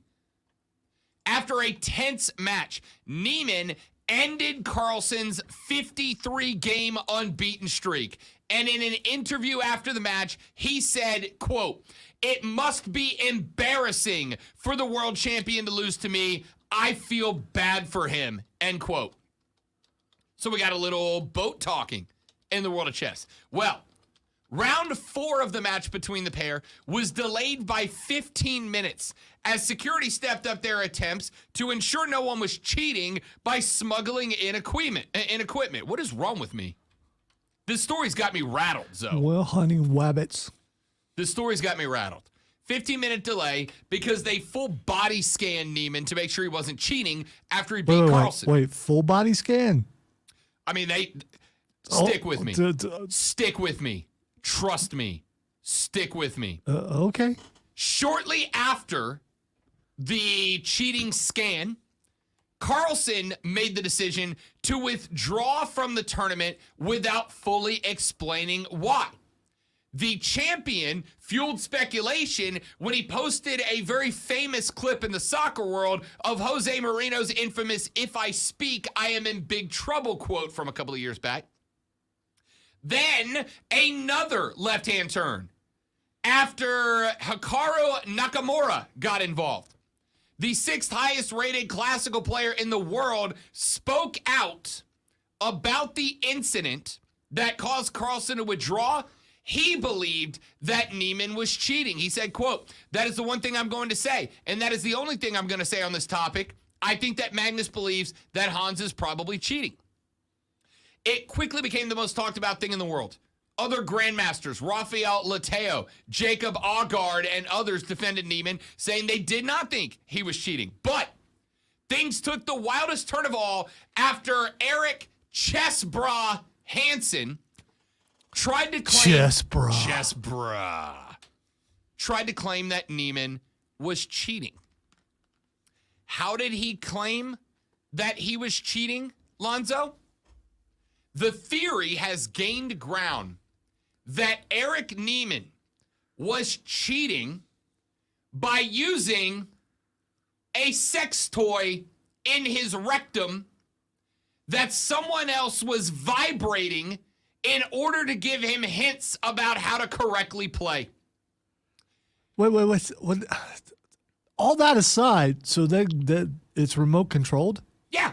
Okay. There are remote controlled sex toys. So it vibrates when he Like somebody started else, to pick the wrong. Right, like somebody else, like they would have. Remember the Who Wants to Be a Millionaire scandal when the guy won $1 million and they caught that somebody in the audience was coughing when he was about to pick a wrong answer?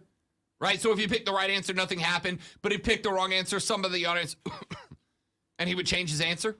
Right, It's remember like, that? hitting a trash can. Right. Except for instead of coughing or a trash can, somebody would push a button on a remote control that would vibrate a sex toy inside of Neiman's orifice. Let's just say that. Well, the theory started gaining ground. Wait. So people don't just go, you know what I think it is? This is not something you just think of. You'd have to have inside knowledge about this. They were literally accusing Neiman of having inside knowledge, or knowledge inside, I guess. Here is the quote. Elon Musk got involved with this because Elon Musk apparently found it hilarious. He quoted famous German philosopher Arthur Schopenhauer saying, quote, "Talent hits a target no one else can hit. Genius hits a target no one else can see because it's in your butt," end quote. That is a quote from Elon Musk. What he actually Twitter. put that last part in there. You didn't just add that. And that is a quote from Elon Musk. Okay. Yeah. Yep. He said in a tweet, "Talent hits a target no one else can hit. Genius hits a target no one else can see because it's in your butt." End quote. Elon Musk said that. Hansen replied to Musk's comments by saying, "Flattered that the owner of the anal bead theory made its way all the way to Elon." What theory? The anal bead theory. The thing that's In his butt. Okay, all right. According to All right, so- other chess grandmasters. So this is a new name, or is this no, something this is that, that's a thing. is it? Yeah, that's a okay. thing. All right. That's a thing. Don't Google it on your work computer. Oh, I'm not. Trust me. Not even gonna look on my phone. No, no, thank you. It is a sex toy that is used in that way. It can be hooked up to a remote control that when you push the vibrate. I am so mad at Chris right now because I have been using this entire segment to set up that joke and he just ruined it. Yeah, but the still majority, doing it. I'm still doing it. majority of the Still doing people are listening. They're not watching. Still doing it. Still using it. Chris, you got where I'm going, but still using it. So, The theory is that Neiman went into this match with the greatest chess player on planet Earth and beat him, and other chess players, including Chess Bruh, which is a real thing, have decided that, yeah, that shouldn't happen. He must have smuggled a sex toy in the back door, had somebody else vibrating it when he was about to make an incorrect move, and that's how he did it, which would also explain why they did a 15-minute security check on him. And when I said full body security check, I meant it. You said smuggled in the back door. That's literally it. Yeah. Okay. So Both of the building. Okay, Dot. okay. All right. So the theory is my guy won because he put a vibrating sex toy up the back door and had somebody else buzzing it when he was about to screw up, which means he literally pulled victory from his butt. So a full body scan wouldn't pick that up. I mean, how does that work? I don't know. I mean, is it? Did they just wand him? I or don't what? know. I mean, I don't know. Imagine being the security guard there. Hey, John, the big guy thinks that the little guy may have some assistance. I'm sorry, assistance. We need you to check on that, would you? Do you mind? We think this may be a whole cheating incident. Do you mind checking on that for me? It's a cheeky joke, Alonzo. I didn't mean to make you the butt of this joke, though. I'm not. I'm just uncomfortable. After the game was over, they congratulated Needham by saying, "Wow, man, you beat him bad. You really wrecked him." Tell me you're not going to be talking about this for the rest of the day. Tell me you're not going to talk about this as soon as this segment's over. No, I'm not going to bring this up in conversation anywhere. You might, but not me. Anywhere? I am going to put this story everywhere, which is apparently a good way to cheat in chess. Hour number 3 is just around the corner on the Rob Brown Show and the Fan Upstate.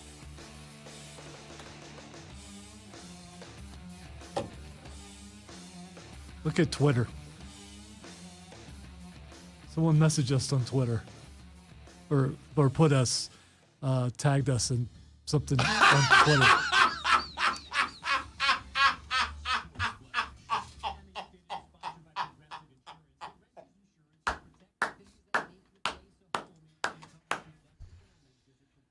Oh, that's freaking hilarious.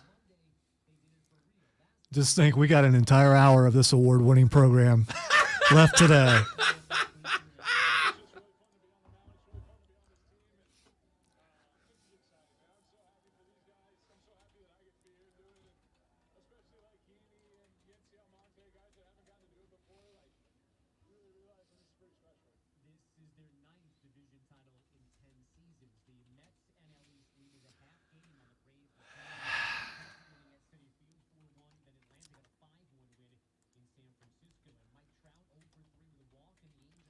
You know, the worst part is when you're fighting a 3-day headache. You know what makes your head hurt worse?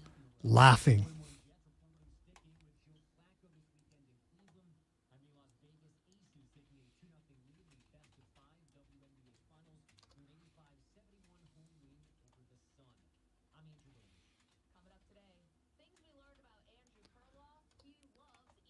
And another one of those days where I'm glad my wife was not tuned in at this point.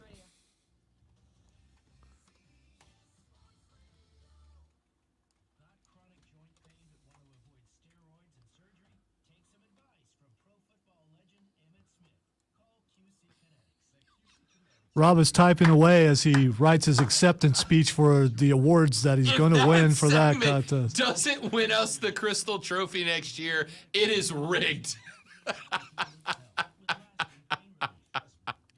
You know, I've never been told by the the power that be that, no, you don't want to use that.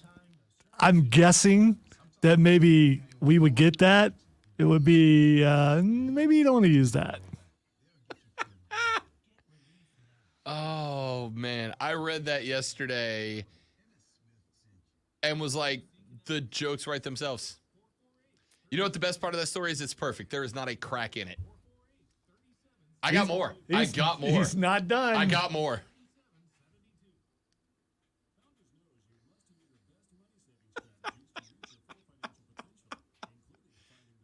Listen, for the record, that's the type of comment I go for with these segments. That's the type of comments I go for with these segments. Rob is just pumping out the puns. Still, wow. in the end, how do you even suspect that? Somebody had to. And if Trying to you're figure out what kind of question you're asking here. if you're that guy, aren't you offended by this? I mean, you know.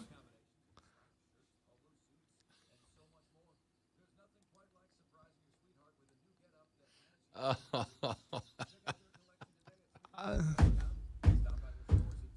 right, so how do I put that in chapters? Mama Brett just texted, stop! I agree with her. Please quit. Oh, man, I made myself laugh.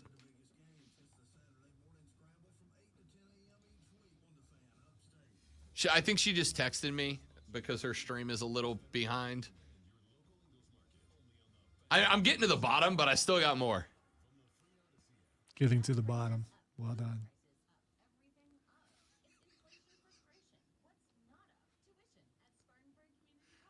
Oh, man.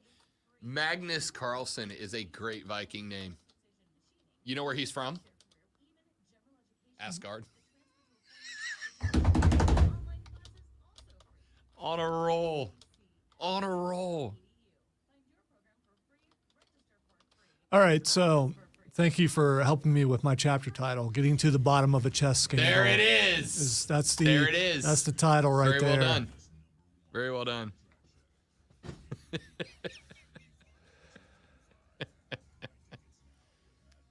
Oh, man.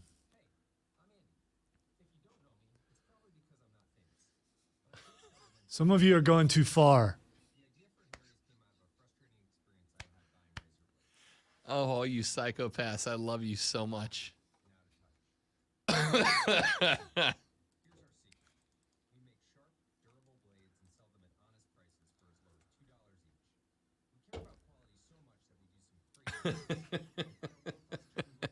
Can really be surprised from a guy that talked about a phallic museum that he would bring this up. No, we cannot.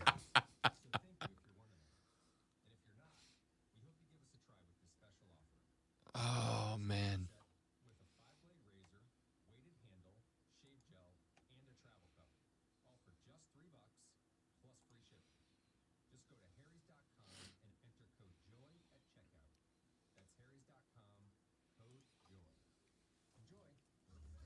I'm putting something on the screen just for Alonzo. It has nothing to do with that story. But I really like them.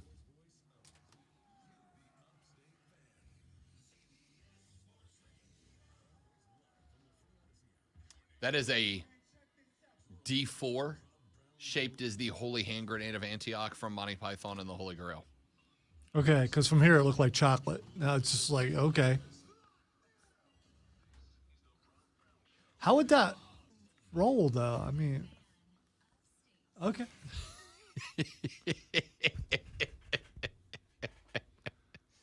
We really got to the bottom of those jokes.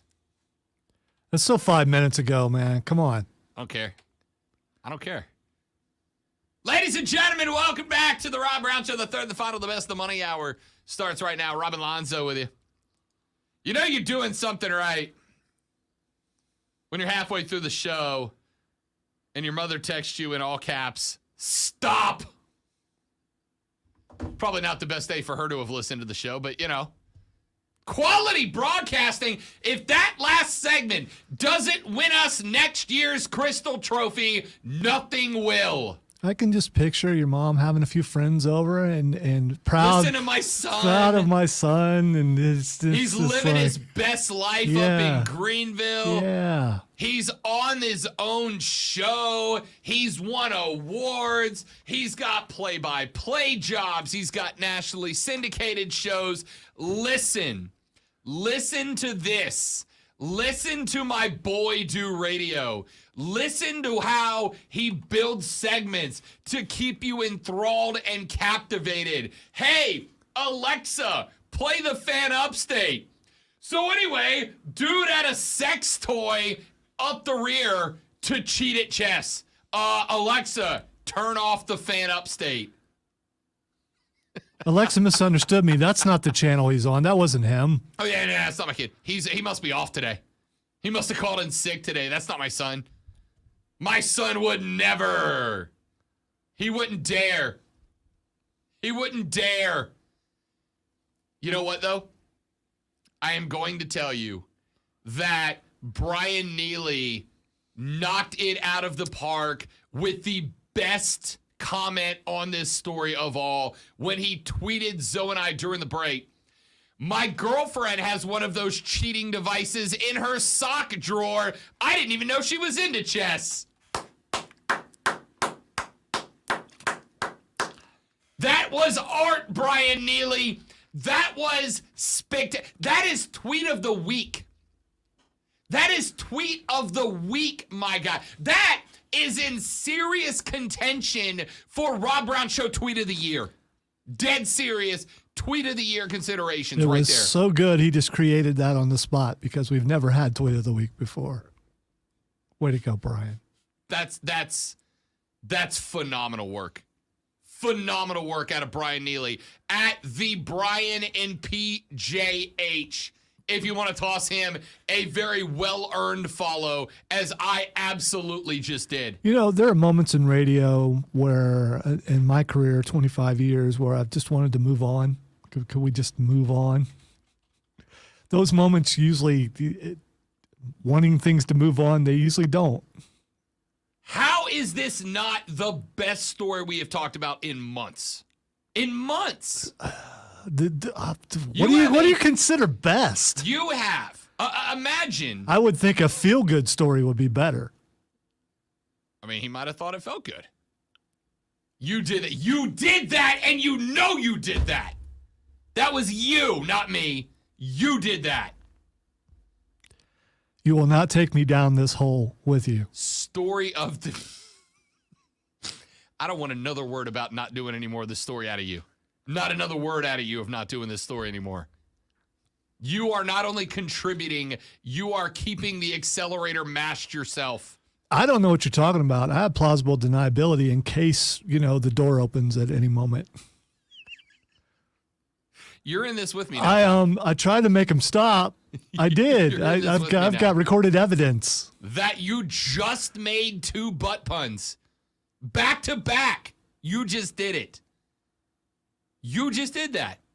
You just said, I'm not going to let you take me down this hole with you. Much like poetry, interpretation is involved. Your interpretation may or may not be accurate depending on your perception of the situation. Yeah. No, you definitely did that. You definitely did that. If we don't win Crystal Trophy this year, the whole thing's a scam, and I don't want it anymore. If that doesn't get it done, it's rigged, and I don't want it anymore. I'll make my own trophy. Because that was as good as radio gets. You can't do it better than that. We took a story that rocked the nation and just put together. Think about it. What didn't that have? It had scandal. It had drama. I'm trying, Steven. I'm trying to get him to move on. It had scandal. It had drama. It had competition. It had emotion. It had comedy. It had tragedy. Right? Like it had everything. And a dude named Magnus. And a dude named Magnus Carlson, who of course hails from Asgard. You're welcome. Steven said, guys, please move on. I feel like I'm going to be struck by lightning. I'm working in a church.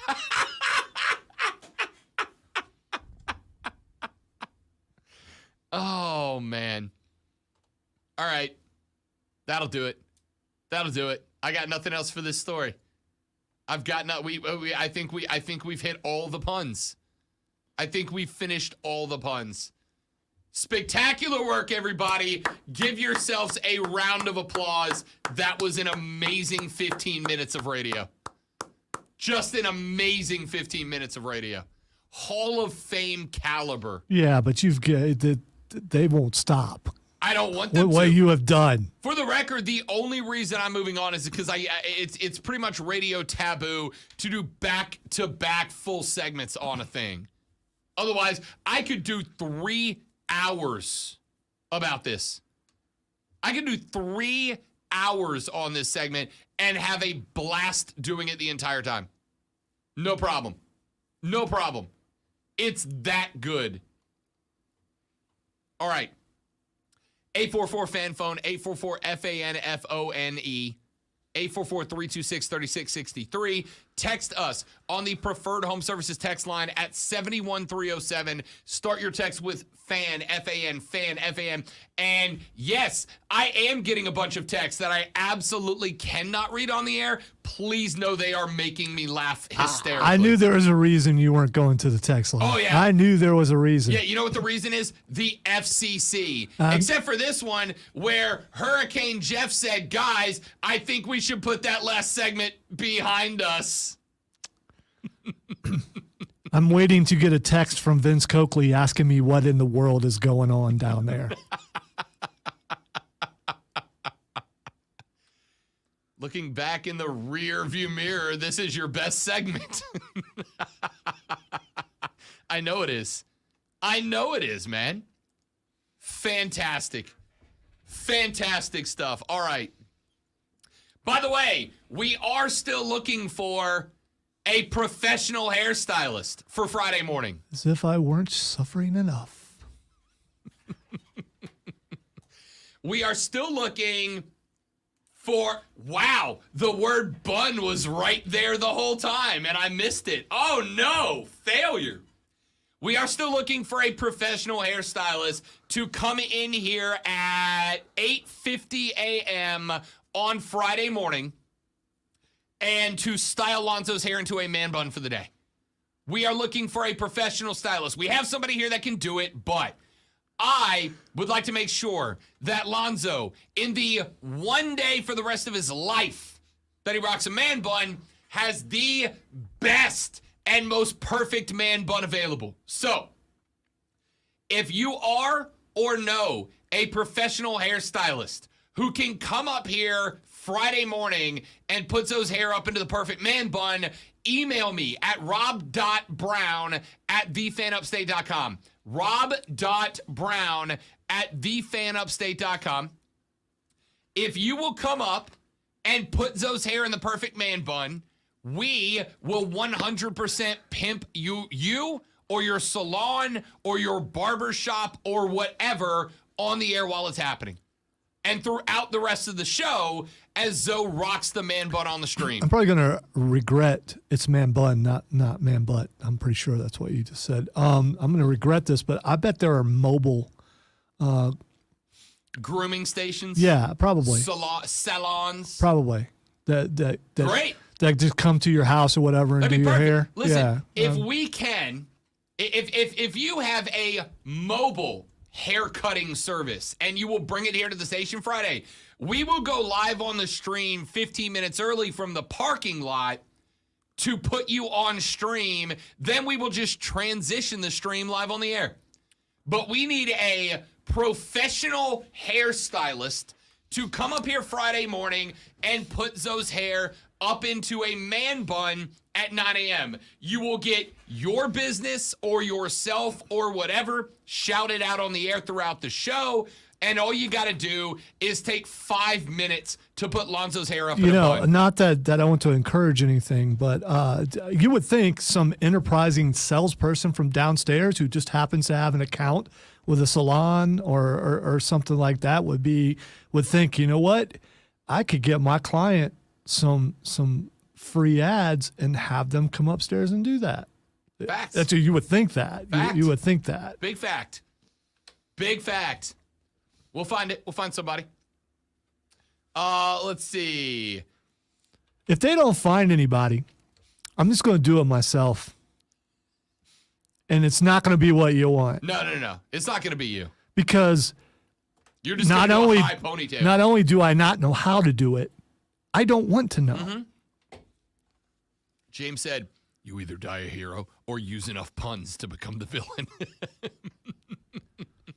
Texter on the Preferred Home Services text line says, I need to get to the bottom of this. Another texter says, I feel like a bum for listening to this segment. Fantastic work, people. Fantastic work, people. All right. You gotta, if you can do that, if you're a hairstylist, shoot me an email at rob.brown@thefanupstate.com. We would love to have you come in, put those hair up in a man bun, and we will pimp your business throughout the entire show on Friday. So get it in, rob.brown@thefanupstate.com. And don't let my reluctance to have this stop you from doing it, because if you do good work, you do good work. Yeah, 100%. And if you can make your work look good on my head when I don't want it, it's gonna be good for you. For the record, I'm growing the hair back out, and I will squarely join Team Man Bum when it gets long enough. Yeah, of course you will. Absolutely will. No question. All right. Let's get to a couple more segments. And we got like 4 minutes in this segment, so I want to have fun with this one. You guys know that I will take any opportunity that I get to absolutely dunk on the Washington Commanders. Bum, bum, bum, bum, bum, bum. That worked out better than I thought it would. The team became the butt of jokes earlier this week when they rolled out a new line of merch. Outside of their stadium, they set up a merch truck where you could come by and buy new Washington Commanders gear. And by the way, this story does have a visual component to it. You should go to the live stream at facebook.com/thefanupstate, twitter.com/thefanupstate, twitter.com/The Rob Brown Show, twitter.com/Lonzo one word, or by going to YouTube and searching and subscribing to The Rob Brown Show, because there is a visual element to this story. The Washington Commanders set up a new merch truck outside of their stadium on Sunday before their game against the Jacksonville Jaguars. And in this truck, they were selling all kinds of new Commanders gear. Well, I'm not a coffee drinker, Lonzo. Nor am I. Yeah, no coffee drinkers on the morning show here. But I do have a collection of coffee cups. They basically are used for like cocoa and ice cream for me. But coffee cups are they're a fun collector's item. You can get them from places you've gone and have those memories, yada, yada, yada. Anyway, coffee mugs are big. And, I got a couple of Saints coffee mugs, a couple of Pelicans coffee mugs. I got team coffee mugs. I'm a big fan. The Commanders, though, they rolled out some coffee mugs for the Washington Commanders football fans. I'm going to put them up on the stream here. It's not always zoomed in, but so just real quick glance of that coffee mug. Is there anything that jumps out about it to you? Looks like West Virginia. That is the Washington Commanders W placed over Washington State, not DC. Oh, okay. I didn't even notice that part. Yeah. Yup. The Washington Commanders rolled out a coffee mug that has the Commanders W placed over the state of Washington. You mean that's a not state that the Commanders definitely do not play in? Yeah.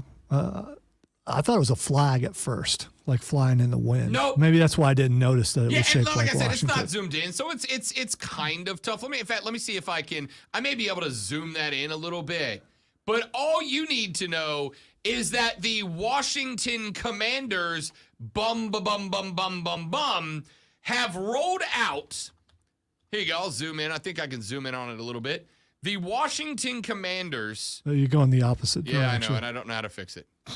I'm bad at technology. Whatever. I'm taking it off the screen. Shut up. Nobody asked you. The Washington Commanders have rolled out a mug with the Washington Commanders W over the state of Washington, a state the Commanders are definitely not based out of. And they sold this thing for like a few hours before somebody pointed out to them, that's not here, right? That's not the place that we are, or the place that you are, or the place that you play football in. That's the state of Washington, which is on, the other side of the country. Wait. Dude, you mean like the Commanders don't play in it says Washington, right? Yeah. No.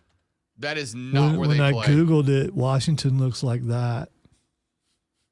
It's so bad, dude. It's so bad. But that's not even the worst part of this story. Here you go. Here's a zoomed in look at it on the stream at facebook.com/theFanAppState or liking and subscribing to The Rob Brown Show on YouTube. That's not even the best part of it. I also found out that in these merch trucks where they were selling these mugs, and I would be willing to bet you, Zoe. By the way, I see it. I see it now since you zoomed it in. Yeah, I can definitely see it now. Yeah, that's the state of Washington. That is definitely the state of Washington, yes. And they are not the Washington State Commanders. They are the Washington, D.C. Commanders, who, of course, play their games in Virginia, which is, and I have this on really good authority, not Washington. Any hoodles. The part that really blew my mind about this story and made Washington look even worse than they already do. And I don't know if this is common across the entire NFL. The merch truck, the official merch truck of the Washington Commanders, Lonzo. You, if you would like to be a good steward of your football team, you can volunteer to work the merch truck. They will not pay you to work in their official team store where they sell $300 helmets and $20+ coffee mugs with the wrong state outline on them. You have to volunteer to work for the Washington Commanders.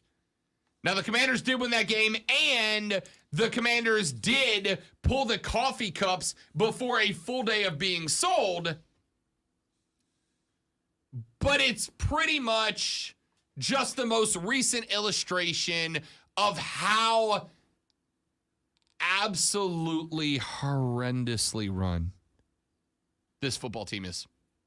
Horrendously run. Listen, mistakes happen. I make them all the time. Like, for instance, I have just been corrected by a listener who said FedEx Field's in Maryland, not Virginia, and that's correct. That was me flying through that, trying to get to the part where I get to punch the Commanders. That's on me. I was gonna say I thought it was Maryland. Yeah, it's in Maryland. That's my bad. Mistakes happen. I have never had an issue with a mistake. No problem at all. You think those mugs are Collector's items worth now? more money now? Hell yeah, they are.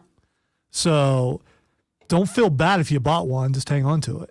For the record, that's exactly the type of dumb crap that I buy, right? A a number of years ago, there was a run where I want to say it was one of the like a Ross or a Marshalls or one of those stores, which by the way, I shop in all the time. I got no issue with them. I'm there all the time. But they had a bunch of t-shirts out, Lonzo, that were, and I want to say it was Florida and Florida State because it was in Florida.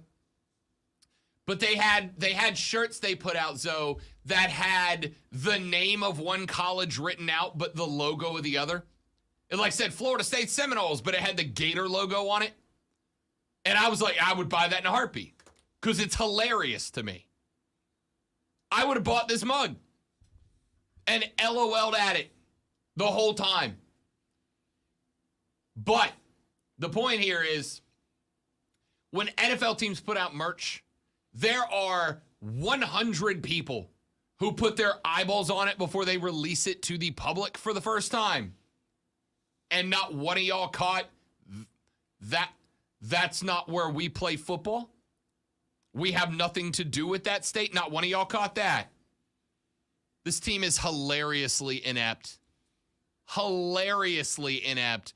I could not imagine being a fan of the Commanders. Bum.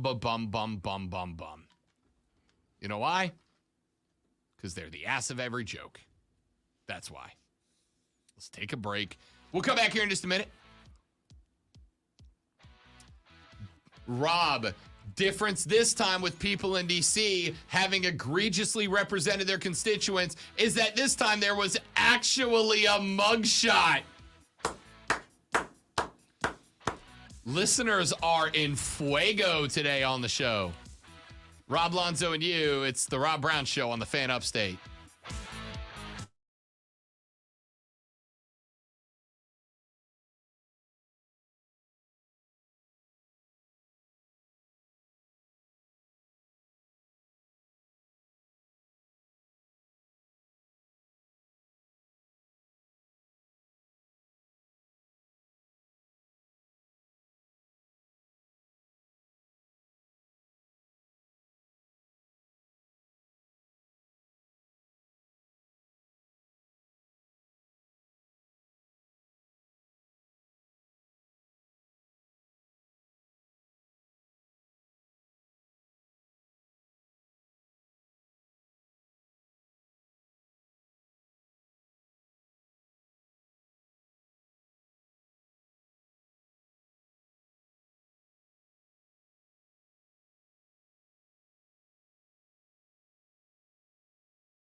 Are you ready to tackle your banking needs?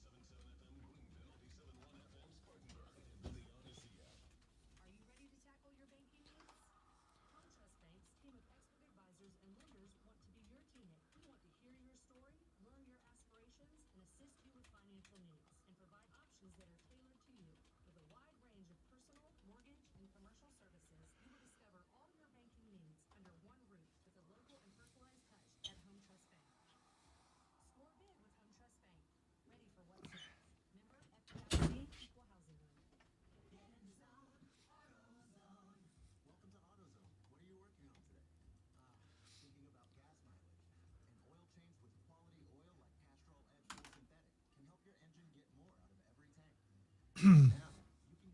They would like us to be more creative in our labeling, Steven, so I'm good.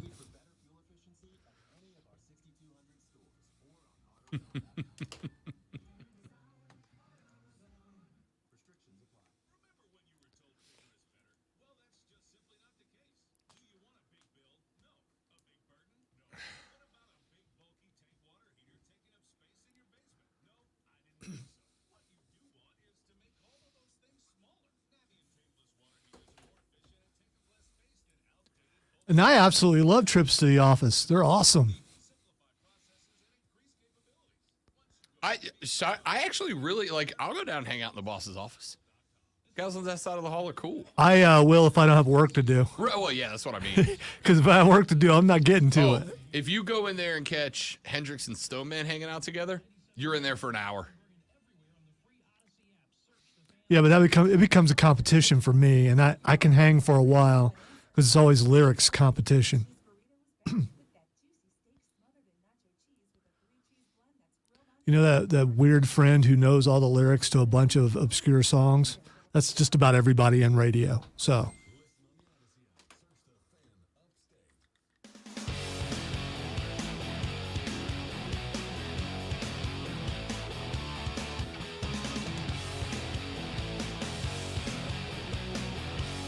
The Rob Brown Show rolls on. This is the Fan Upstate. I am Rob. The great one, Lonzo, is on the other side of the glass, metaphorically speaking.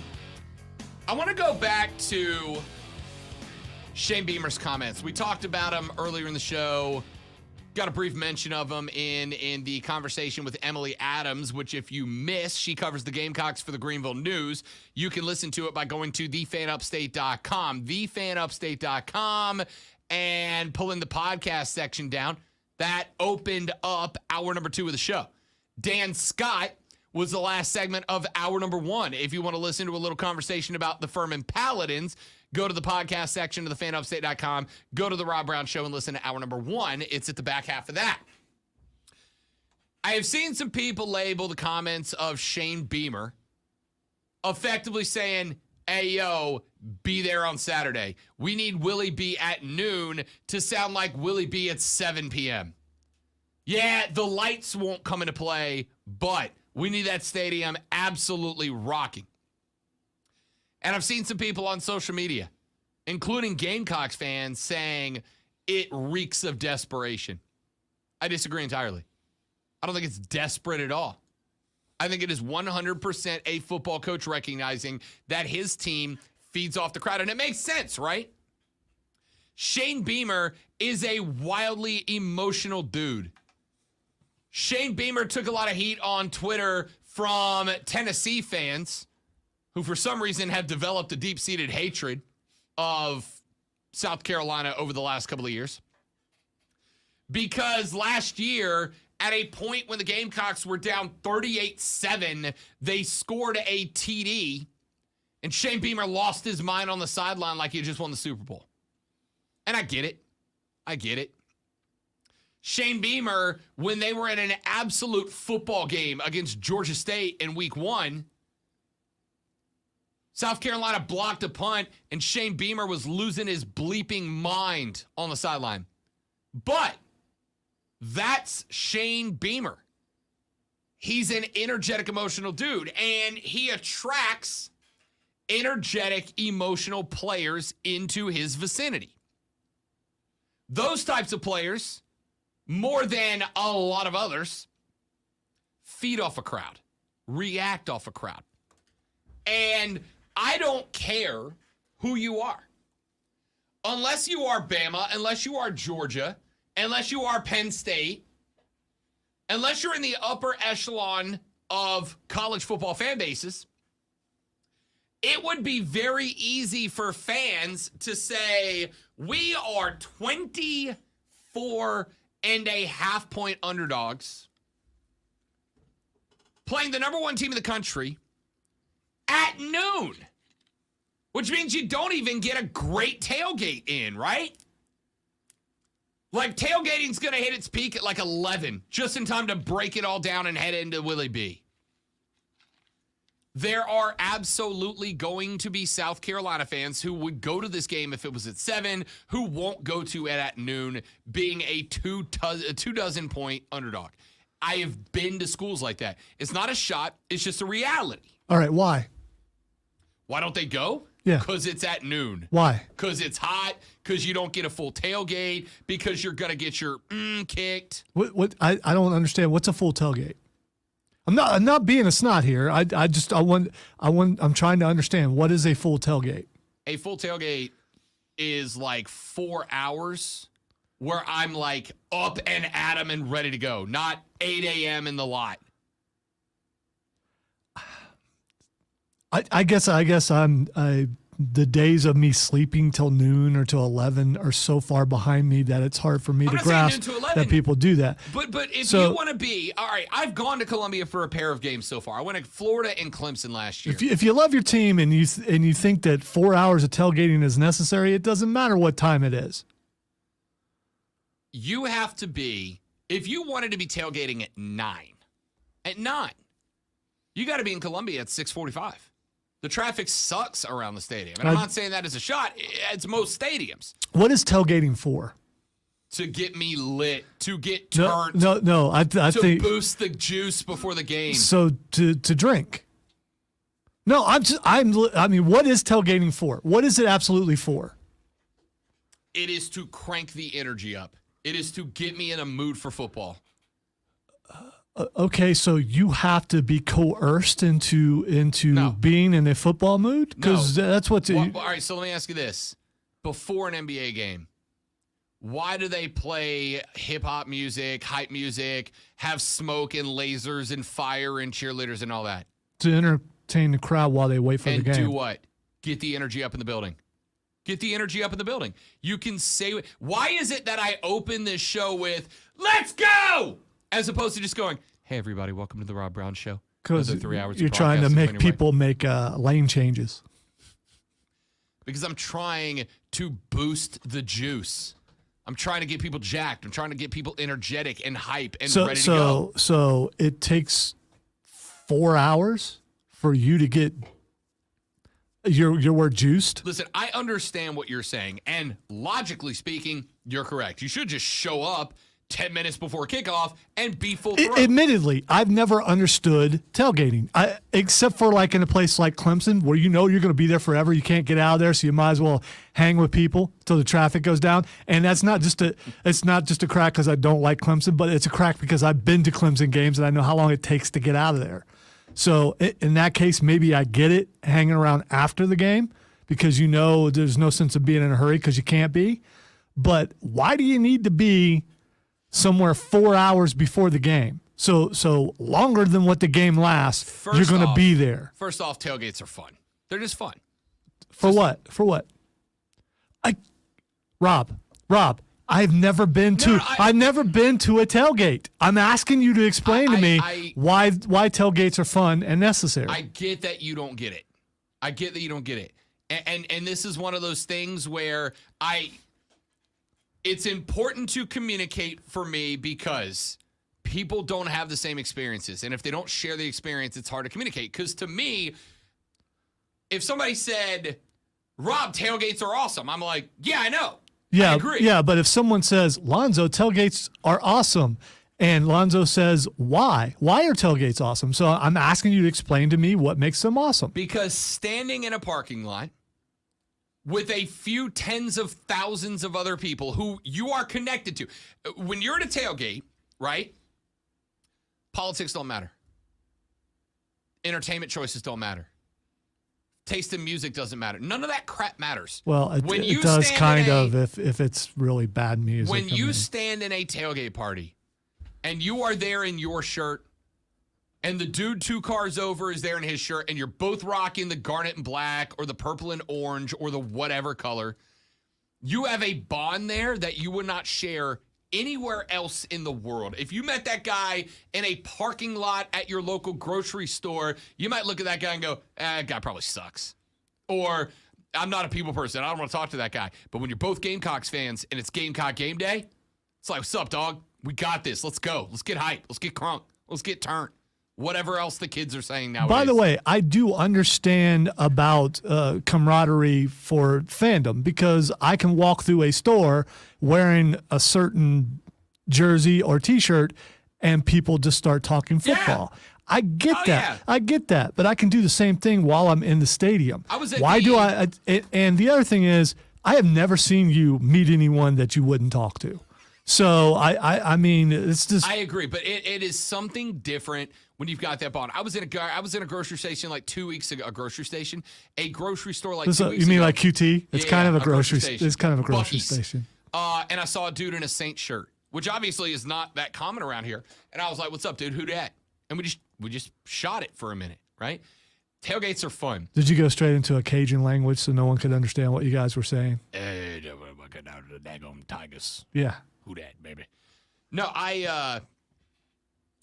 tailgates are great. The food, right? I'm a big food guy, and most people have tables full of food. All right. So if you're going to eat before you go into the stadium to save money, I get that. Nope, it's not about saving money. Then why do you bring? So you're You don't go to barbecues? you're Do you go to barbecues? no barbecues are for poor people. So no. I cannot with you right now. Rob, this may shock you, but Lonzo doesn't people. no, I don't have any friends. Lonzo doesn't. Yeah, you know why? Because you don't go to barbecues. So, want to come to the barbecue with Al this weekend? Barbecues are for poor people. That's why, Lonzo. Yeah, that's what someone with social anxiety says to get out of things. But thank you for bringing my condition to light. All right, I listen. appreciate that. Tailgates are awesome. All right? Tailgates are awesome.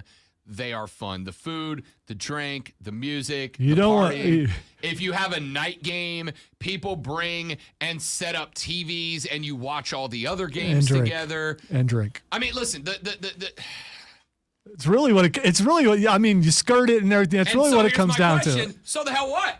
So what? Even if that is the centric activity, it's not a bad By thing. the way, if you're an adult of drinking age and can drink, do it as much as you want, except not in excess because you can put someone else in danger. But the whole thing is you try to skirt it, but that's what tailgating is. That's what it is. No, I know people who don't drink who love tailgates. It is just a party. And Parties are fun. I would say that Do you like parties? that they are a small percentage of the people at tailgating. Probably. The majority of those people that I've seen as I walk past them, because as I But said, do I you don't like tailgate. parties? Depends on the kind of party. So there you go. The answer is and that's why. Tailgate's just a party with a football theme. That's all it is. Tailgates are amazing. And So Neil says it's about the fellowship with your buddies and eating delicious food. No, I get that. I really do. But the majority of the people that I have heard from or talked to, they're upset that it's not a night game because they feel like they can't drink. That's what they say. No. That's it's what not. they No, say. no, no, That's no, no. what they say. No, see, here's hold on. All right. Hold on, So the hold on. people who have told me that, they lied. Hold on. Are you saying my sources are not Yes. correct? No. What I'm saying is, yes, if I am at a party, I have a handful of cocktails because it's fun.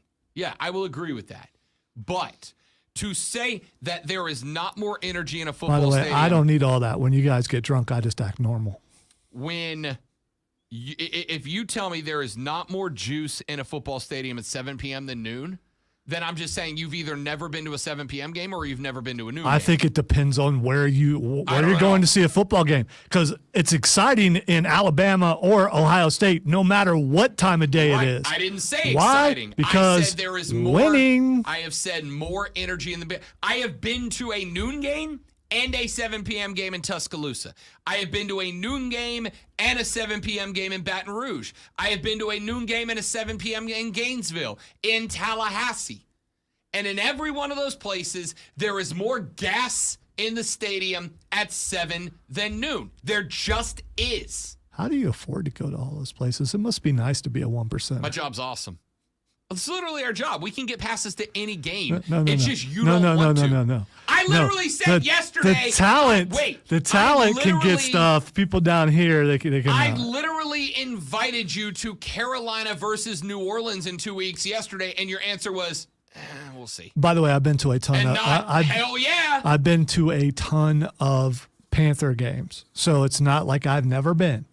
Even went there on my anniversary one year because my wife wanted to go. So it's not, that's just,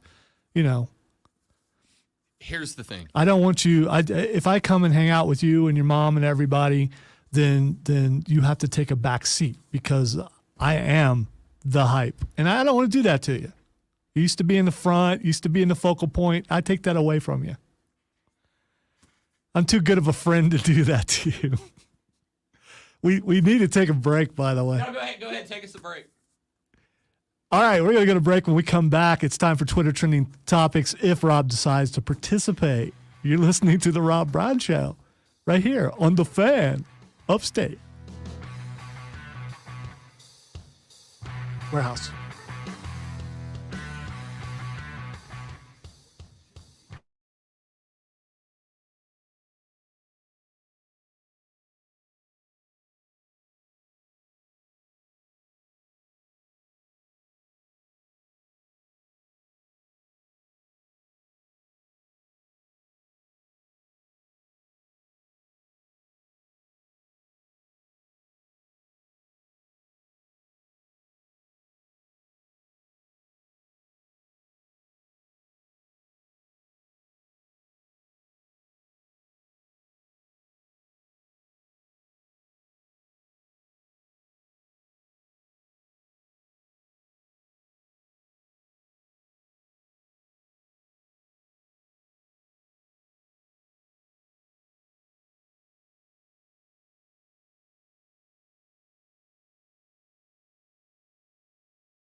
Oh, you mean you can't hear me until I turn my microphone back on?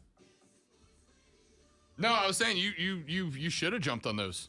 $45 a ticket to this game is no slouch. Those tickets are going for like $110 right now.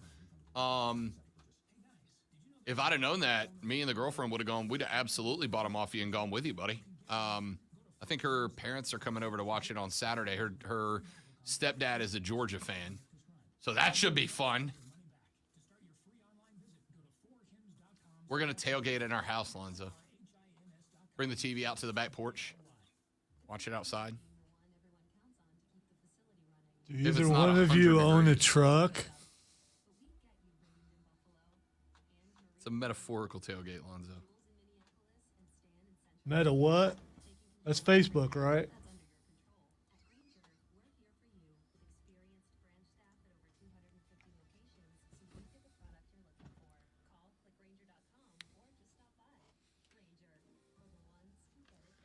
This afternoon, mostly sunny and pleasant with a high of 81. Brought to you by Ashley Furniture. Your neighborhood Ashley store has all the styles, selection, and value you'll need to invite fall in this season. Find furniture you'll love by shopping. To invite Fall in. Hey, Fall, would you like to come in? All right, time for a quick Twitter trending topics. The first thing that's trending is Brownie the Elf. So the Cleveland Browns have decided, well, I guess they took a fan vote about what they wanted the midfield logo That to always be. goes well. Always goes well. Do not put fan votes on social media. You will get trolled. And this week, their midfield logo will be Brownie the Elf. Can I tell you how much I hate sharing a last name with that football team? Can I tell you how much I hate my family's name being shared with that football team when they're like, I mean, the Deshaun thing, and now they're like, what if we painted a giant elf? Why an elf? Why is it? Why would you ever, even in the 20s when people did dumb stuff all the time, would you think, you know, it'd be an intimidating mascot for our team? An elf. How can you hate an elf, Rob? Easy. Watch me do it. I don't hate elves. I'm a big fan of Legolas, Buddy the Elf, top tier Christmas movie. I don't hate elves. I just hate Brownie the Elf. All right, we got time for one The more. worst elf. Roman Reigns is trending. So I don't know if this is why, but apparently there's a video circulating around on Twitter from when he cut that promo on Sheamus years ago saying that he had tater tots and saying the words suffering succotash while trying to be an actual credible good guy. And apparently Roman has finally broken down why that was the promo. I assume it was because Vince said, say this or you're fired, and I really liked my job. All right, the reason why he's trending, he is on the latest edition of Logan Paul's podcast, where he talks about a lot of stuff, including actual beef, who hasn't been said on this show in a while, with John Cena. Freaking beef. The worst. God, we had so much fun, and then all of this happened. All right, kids, Jim Rome's got you up next in the jungle. Mark Ryan and Diesel take you offsides at 3. We're back tomorrow to do it all over again. Thank you guys so much for listening. Hope you had yourselves a great day. We'll be back tomorrow on the Rob Brown Show and the Fan Upstate. Later, brother.